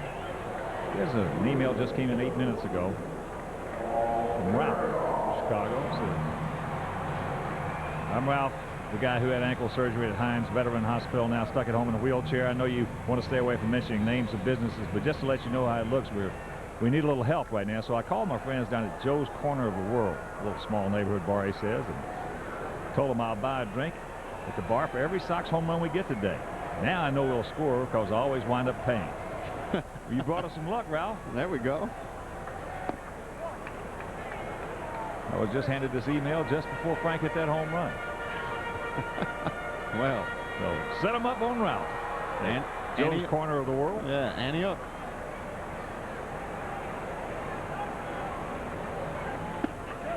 Curveball strike.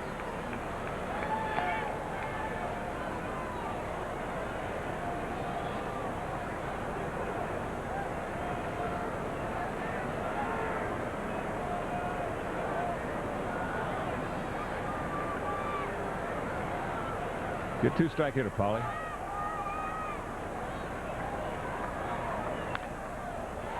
Pops that one back and into the seats.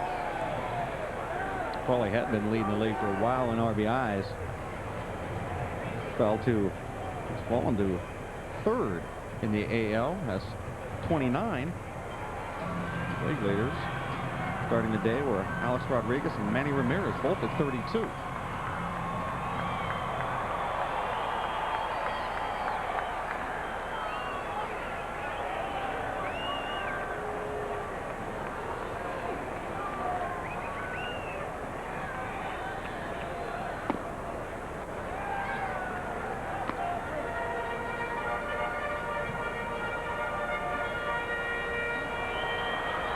But they've got a pitching coach and the staff have a pretty good gauge on Zito when he gets tired. If that curveball starts rolling instead of the bottom falling out of it.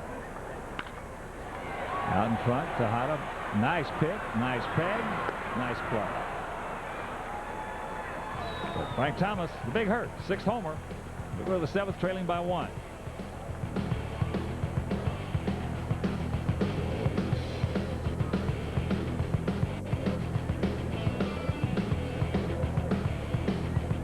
We're going to have a pinch hitter for Greg Myers here in the top of the 7th inning. It'll be Ramon Hernandez. Myers was 0 for 1 with a walk and a base on balls, and so here he comes. He's ready. 3-5-0 for the A's. 2-6-0 for the Sox. If you're just tuning in, Oakland 1 in the 2nd, 2 in the 5th. Those 2 in the 5th were 2 walks. Only 2 issued by Danny Wright, and both of them scored. Sox with 1 in the 4th and 1 in the 6th. Not only did they score, it was with 2 outs that they ended up coming across the plate. First pitch strike to Hernandez.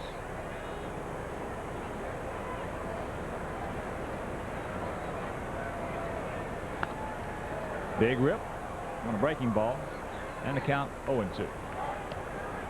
This is Hernandez's first appearance as a pinch hitter this season.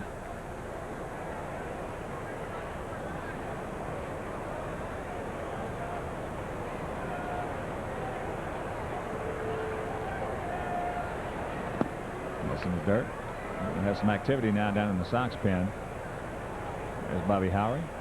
And here's another email from Jared Kesselman, Coral Springs, Florida. Says, Hawk and DJ, I love watching the Sox down here in South Florida. You guys travel a lot, and I'm curious, what's the best golf course you ever played? Well, since you've played a million of them, it's probably hard for you to remember. Oh, I got it. Girl.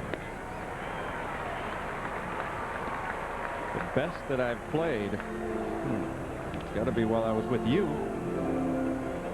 Medina? I'd have to say Medina. Great golf course. It's probably the best golf course.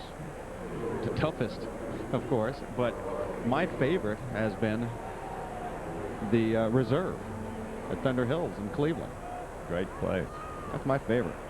Even though Caves Valley outside Baltimore is just beautiful. Yeah. Carlos Pena. You? Toughest golf course I've ever played. No doubt about it. Whistling Straits. Kohler, Wisconsin. If you ever get a chance to go up there, Black Wolf Run, they got Whistling Straits. Whistling Straits is, I mean, it's awesome. Isn't that right along the way to Milwaukee, or You go through Milwaukee. Lake Geneva? Yeah, it's right on the lake. Yeah, right towards Well, Lake Geneva. Actually, it's on Lake Michigan, but you go up past Milwaukee. Oh, okay. He just whistled that one right on by him. 93.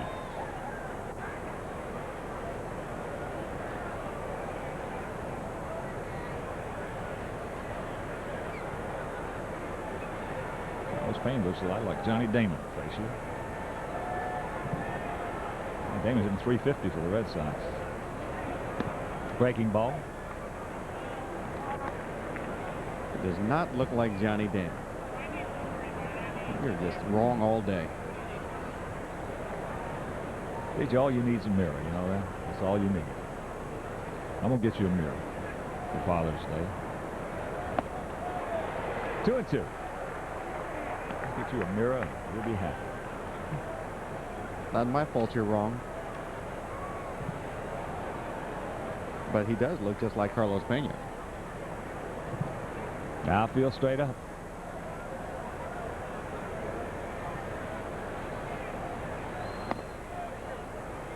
Another 93-mile-an-hour fastball. Talking to some of the scouts in attendance for this series and asking them about their guns as opposed to our gun here at the ballpark. They said that they thought our gun was 1 mile an hour off. As he's gone upstairs, third strikeout for Damaso. He's bringing it. Yes, he is. And Pena's hit lefties better on the year much better compared to right-handed pitchers, but you just mentioned that Marte is bringing that fastball, and he's just rushing it past some hitters right now. Here's Giambi. He's 0 for 3.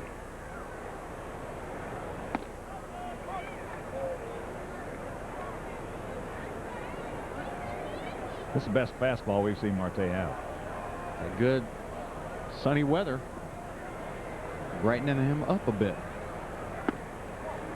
Count evens at 1. Well, Marte's got good stuff, flat out. Good pickup for Kenny Williams. Getting a southpaw that he knew could get some lefties out. That ball hit hard. Mag. And that'll do it. A 1-2-3 inning, 7th inning stretch. We trail it by 1.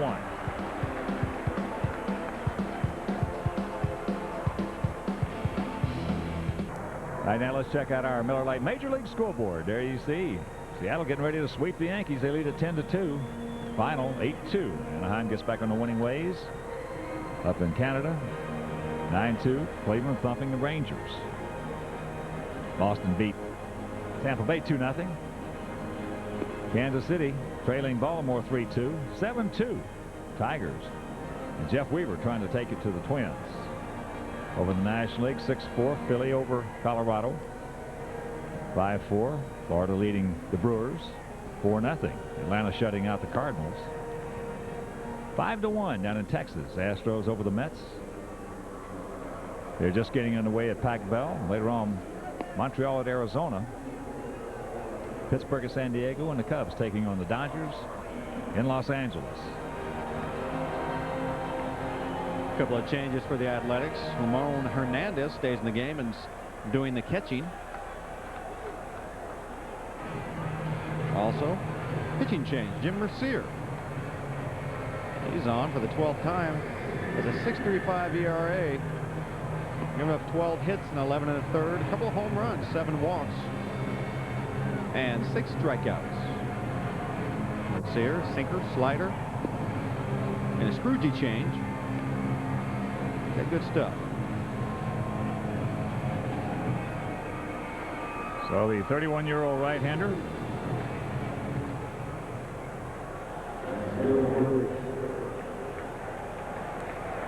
he will face Carlos Lee, Sandy Alomar, and Aaron Rowan, the schedule hitters.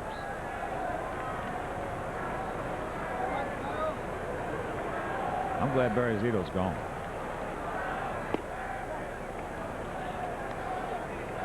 But Mercier has really pitched well against the Sox in his career.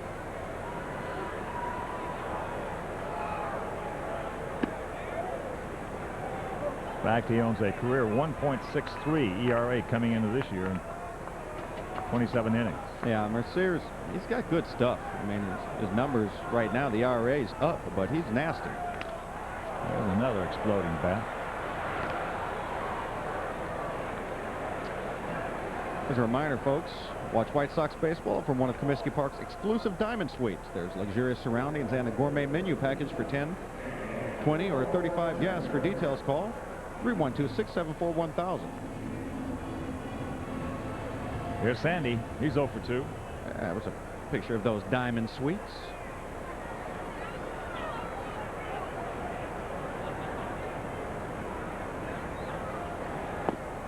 First pitch strike. Sandy didn't fare too well against Zito. Fouled out 2 times to the left side of the infield.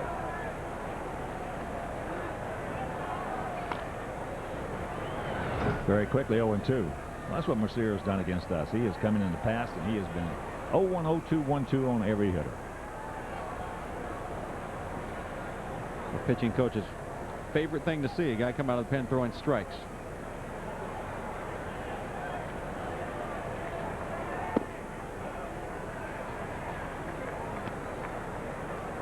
And Mercier actually has been having a little bit of control problems this season, as he's issued 7 base on balls in just 11 innings.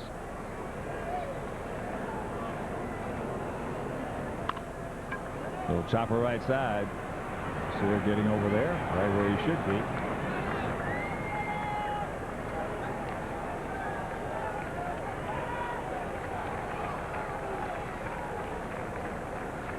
Well, Kenny Lofton has come out to hit for Aaron Rowan.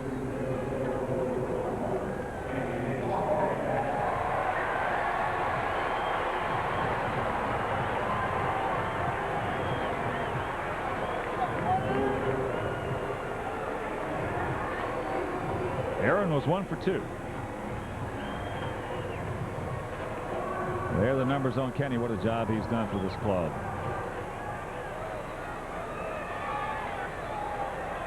It appeared Kenny thought he was going to get this whole day off, but they need him. Need him to get something going right here.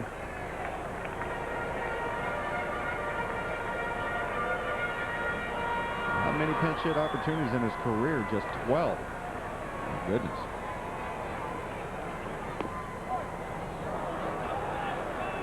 Count evens at 1.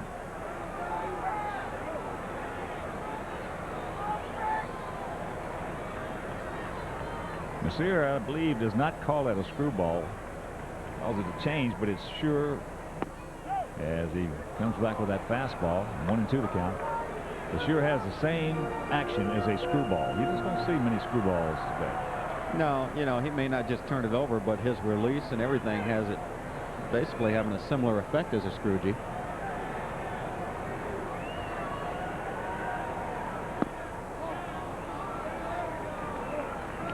Two and 2.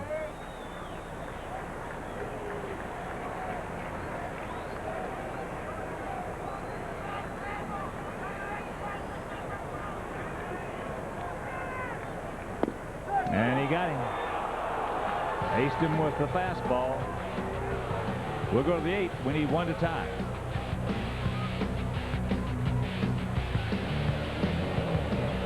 Right now, let's take a look at our Toyota game summary. Athletics on top by 1, 3-2. Barry Zito went 6 innings, gave up a couple of runs, had 4 strikeouts. Velarde, a double and a single and RBI. Danny Wright went 4 2/3, giving up 3 runs on 74 pitches. Frank Thomas hit a solo shot, his 6th in the 6th. Kenny Lofton stays in the ball game in center field for Aaron Rowan. And Bobby Howry now on, as Damaso Marte did an outstanding job while out there. You see Howry's numbers. He's going to be facing Velarde, Hatteberg, and Justice here in the top of the 8th inning.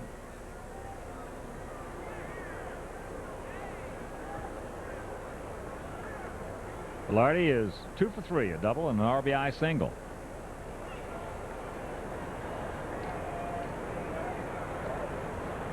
First pitch, fastball, strike. We just got another email from Ralphie. Oh, Ralphie.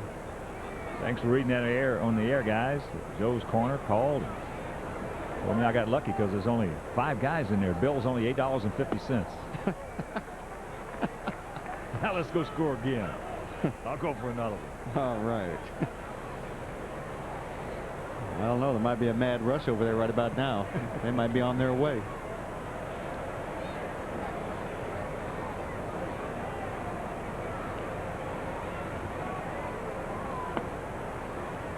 One and 2 the count.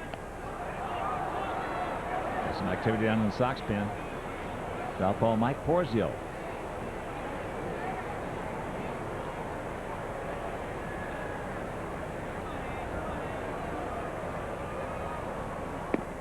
Just off the corner.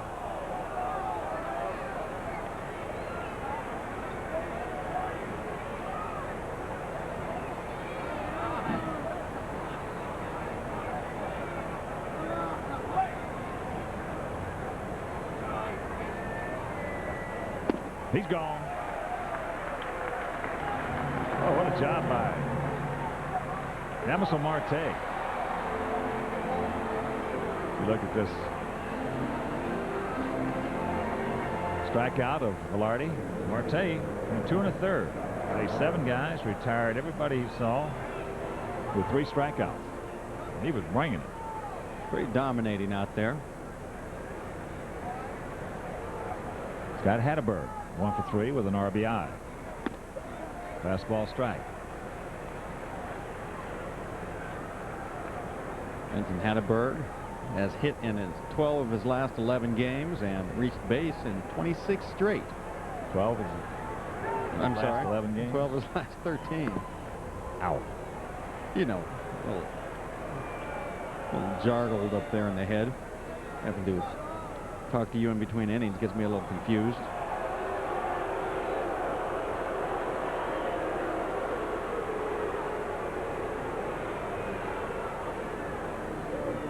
Obviously, that got him right in the foot.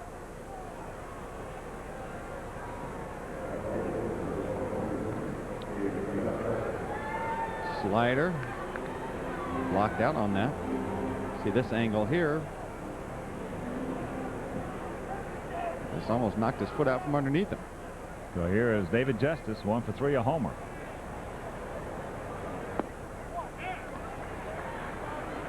David needs 2 more homers for 300.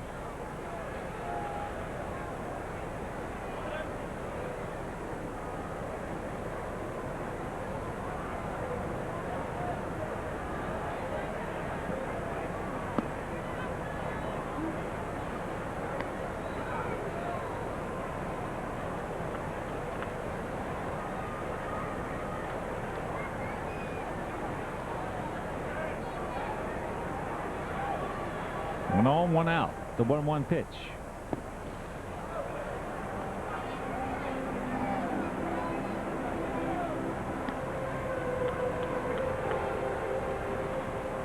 Two home runs away from 300. I don't think I hit 300 in my life.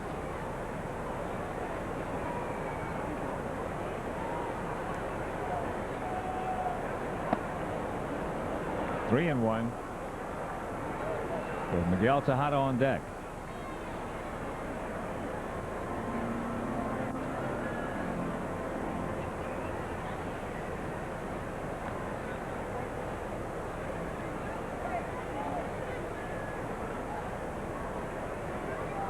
Gonna make a pitch here, Bobby. He did. Tony, Ray, rack him up. And that'll retire the side. We're at the bottom of the 8th in a 3-2 Oakland lead.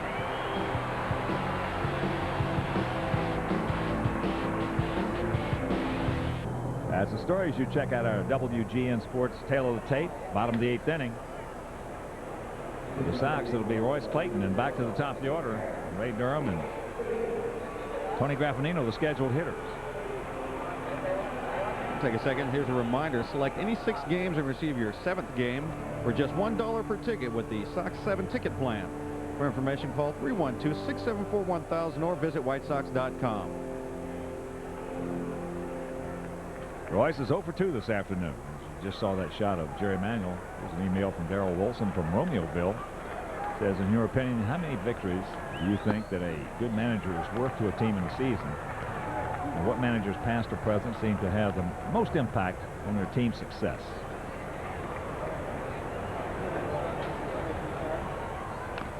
Chops the foul. Well, that's one of the age-old questions in baseball. How many victories is a good manager worth? I don't think there's a definitive number, DJ, that you can put on it. I'd agree. I mean, that's a tough question.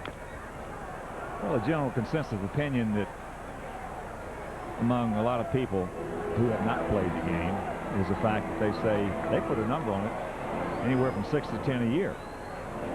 Well, if you get a manager, he might be very, very instrumental because of the mindset that the club attains. Take Lou Piniella. To me, he's the best manager in the game. Look at what Dusty Baker's done out there in San Francisco. But you just can't put a number on how many victories that a manager is worth. I think what you just said is exactly the way I would look at it. From the minute he walks in the locker room, does he have an influence in helping that team win? Or are you guys talking about in general, making decisions during the game? Royce didn't like it. Well, a lot of movement from that ball. Starting off the outside corner and tailing back. See where Hernandez sets up on the outside corner. And Mercier just fed it to his mitt. I don't know if that one came back enough. I know Hernandez didn't move that glove. could have ran around that outside corner as much as it was moving. So here's Ray. Takes a bunt, takes the ball. Getting back to those managers, boy, there have been some good. Billy Martin had a tremendous influence. There for a long time, Billy Martin was a great manager. I don't know, but it is tough to put a number on it, in my opinion. Can't. Again, you can have a manager come in and not get along very well, or his players not like him, and as soon as they go to the ballpark, they're already down in the doldrums. Yeah. That might influence the day in itself. That's a good running fastball again from Mercier.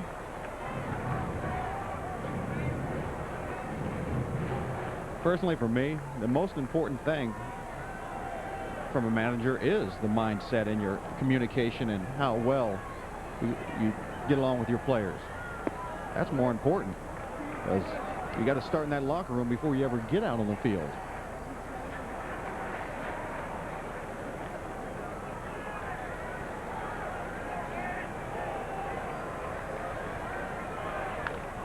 Ray chops it foul. Well, the game has turned around from a managing standpoint to the degree that 20, 30 years ago, 40 years ago, the toughest thing that a manager had to do was run the ball game.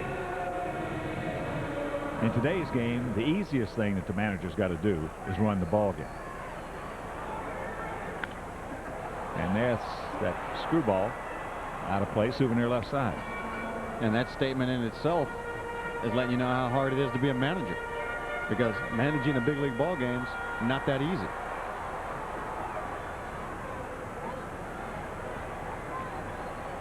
It's gone from the easiest, well, the toughest thing that a manager had to do, to the easiest. Pena, he can pick it. Sear right there. 2 down. Now the factors that have come into play now, unfortunately, the managers have to deal with the press to a degree that was unprecedented 20, 30, 40 years ago. It's the manager can't handle the press is now Rick Peterson, fine pitching coach for Oakland, comes out. If a manager can't handle a press today, he's going to have a lot of problems hanging around. Well, what, here at Comiskey Park, after every ball game, Jerry Manuel heads down to a press conference room outside the locker room. He's got to leave the locker room, go down the tunnel, set up at a podium, and answer questions from the press. So it's not like, you know, in a lot of settings where it used to be, guys just come in, ask you some questions around your desk. Well, they've got everything set up for access to the media, and puts even more pressure on him. He's under a microscope under every condition, every situation. Well, Joe Torre, to me, who's a great manager, and the way he handles the press in New York, which is the toughest press in the world, has just been phenomenal.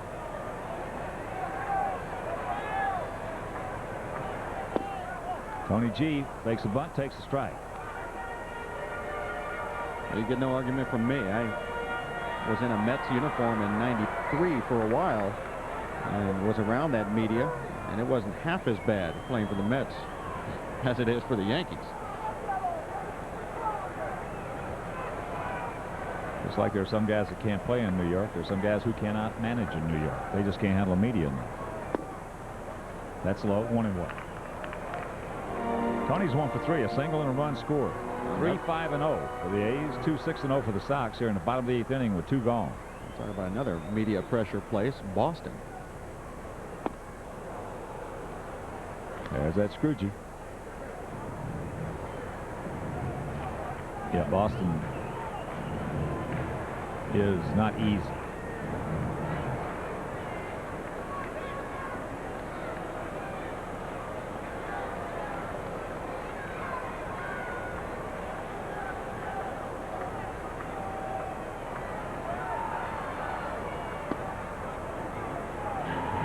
Breaking ball, 2-2.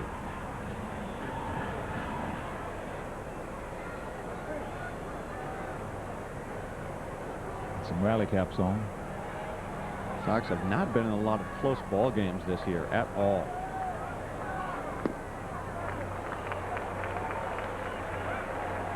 A lot of lopsided decisions. Either they're kicking some butt and taking some names, or vice versa. Mostly on the Sox favor.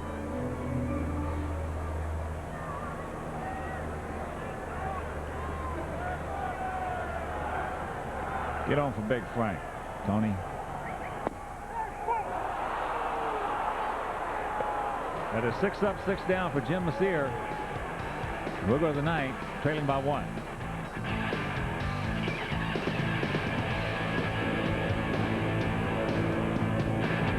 A 3-2 ball game here in the top of the 9th inning.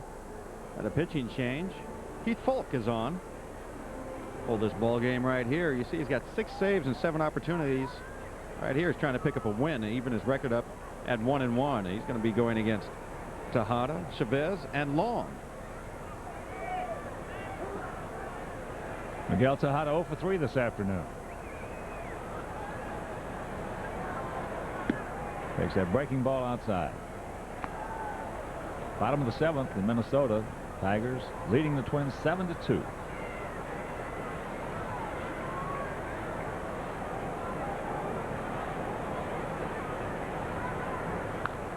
Fouls it straight back.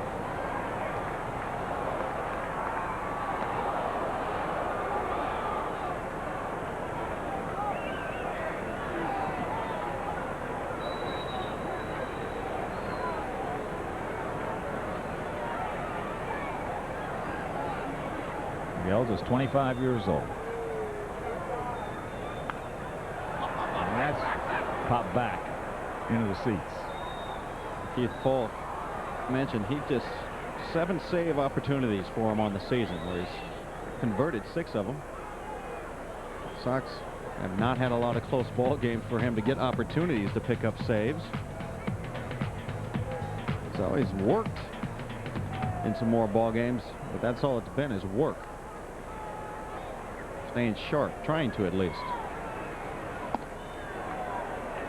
Yeah, he had an inning on Friday. 6-1 Sox victory.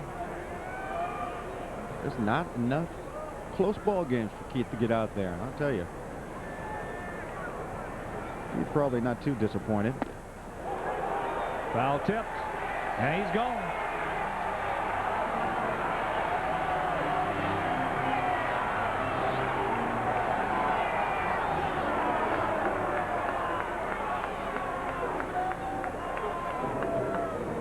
Tejada. Larry Young says he tips it. Either way, he swung at the ball. Seemed like he was a little upset with the call, but he got some help down at first base. He'd have probably got rung up.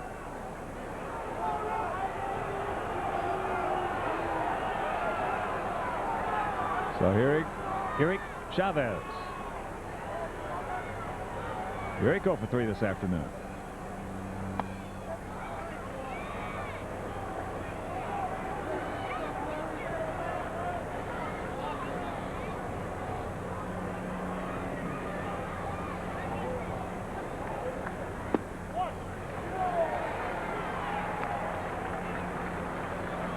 Mentioning Keith Falk, probably not too upset that he hasn't had a lot of opportunities, because most of the time it's the team's winning. That's on the inside corner. Circumstances, as you are well aware of, a lot of times with certain clubs can dictate, just as you mentioned. You can have a real good closer on a losing team, and he's not going to get many opportunities. Or you can have a good closer on a winning team. Certainly going to get more than a losing team, but if they're scoring a lot of runs, you're liable to sit over there for a week or two. That's been the case for Keith. In the left field, Carlos. Here's a reminder, Sox fans. The Silver and Black Pack presented by Pepsi invites all White Sox fans ages 14 and under to join the official youth fan club of the Chicago White Sox. For membership, it's only $20. And for more details, call 312-674-1000.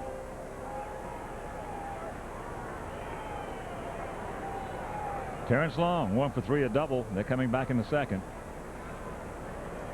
Outfield playing him straight up and spread out.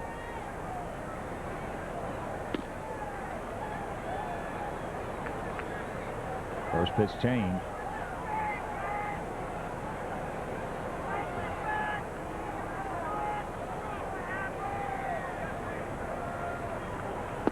Watch out. Down by Mike Quaid.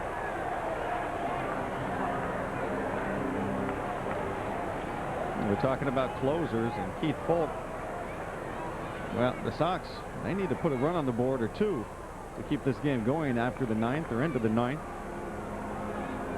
And they're going to have to do it against the Athletics closer, Billy Koch. You see Long with the bat toss contest. Good distance.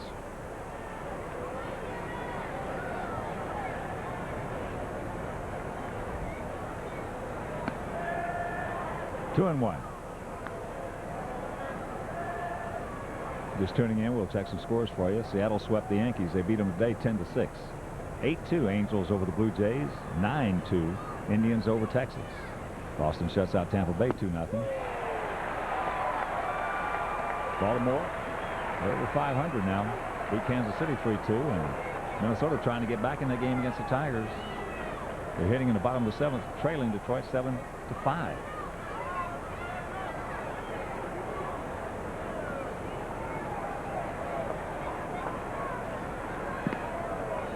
Full count.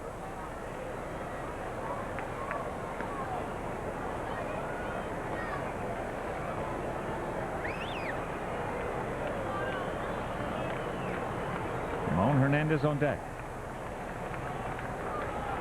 Take him right here, too. He's gone. 1, 2, 3 inning. We go to the bottom of the ninth. It'll be Thomas, Ordonez, and Konerko.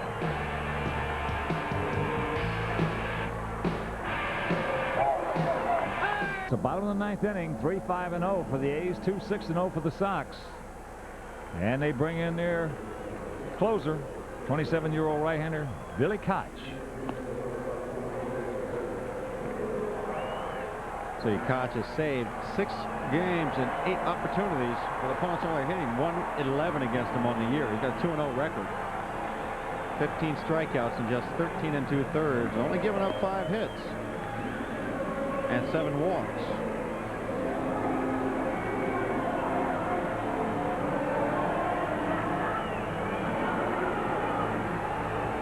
Koch pitched an inning of yesterday's ball game. Just issued a walk, also had a strikeout. He can throw hard. He can reach 100. And here's Frank. Frank 2 for 3 with a homer. Takes ball 1.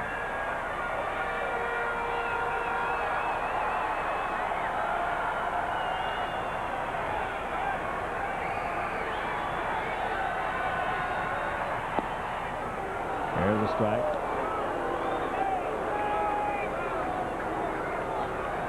Well, Frank started us off right here.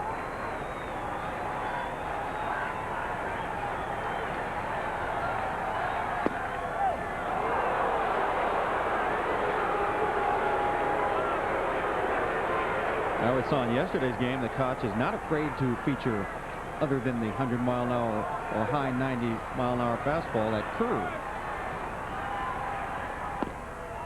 Just off the plate. Woo. He did not go.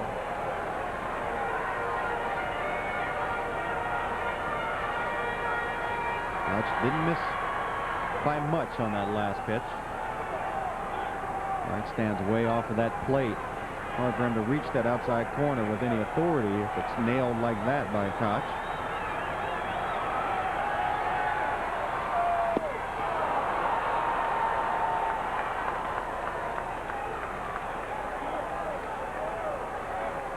So 1 out here in the bottom of the ninth, and here comes Maggs. There's just a good little slider from Koch. Doesn't do a lot, but the pace is off of it, and it's breaking just a few inches away from the right-hander.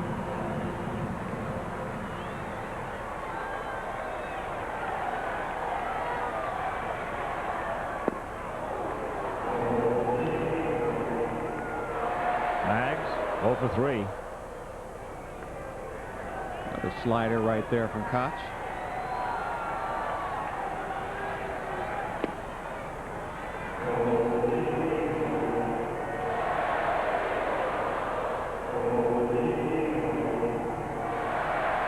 The harder they throw, the more patient you got to be. Well, he just aced the outside corner.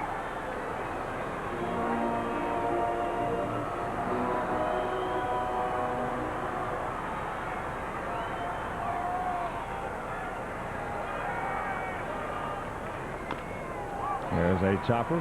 Chavez. It's a fair ball on the move. 2 gone, but here comes a guy that can turn him around.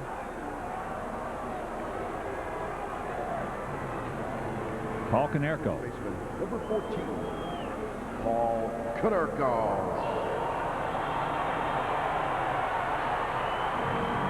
Paulie 1 for 3 this afternoon with an RBI.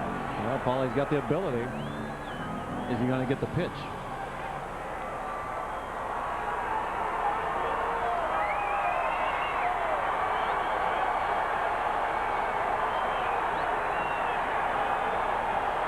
Outfield around to the right. Big gap in left center.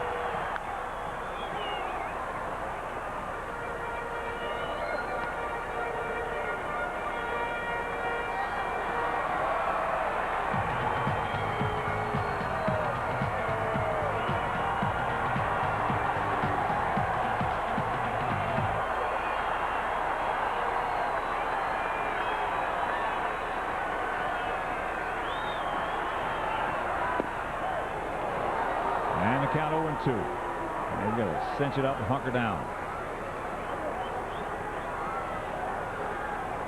Koch is showing outstanding control down and away for all 3 right-handed hitters.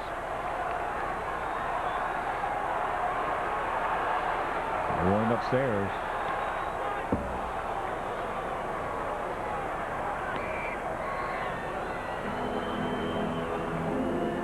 Carlos Lee on deck if Paul can reach.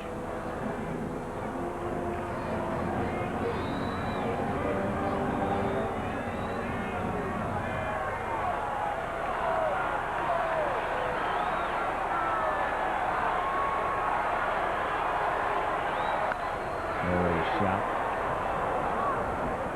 And the breaking ball.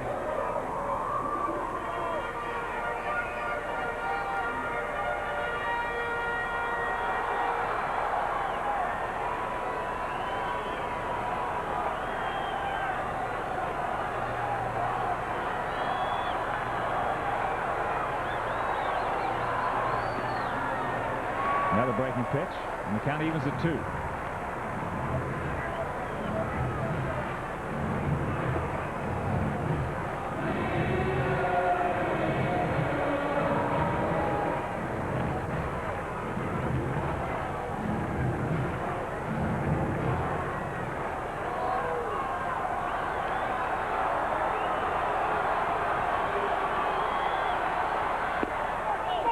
Oh no. Oh no. He calls him out and this ball game is over, so the A's salvage the last of this 3-game set. They win it 3-2, and we'll be back.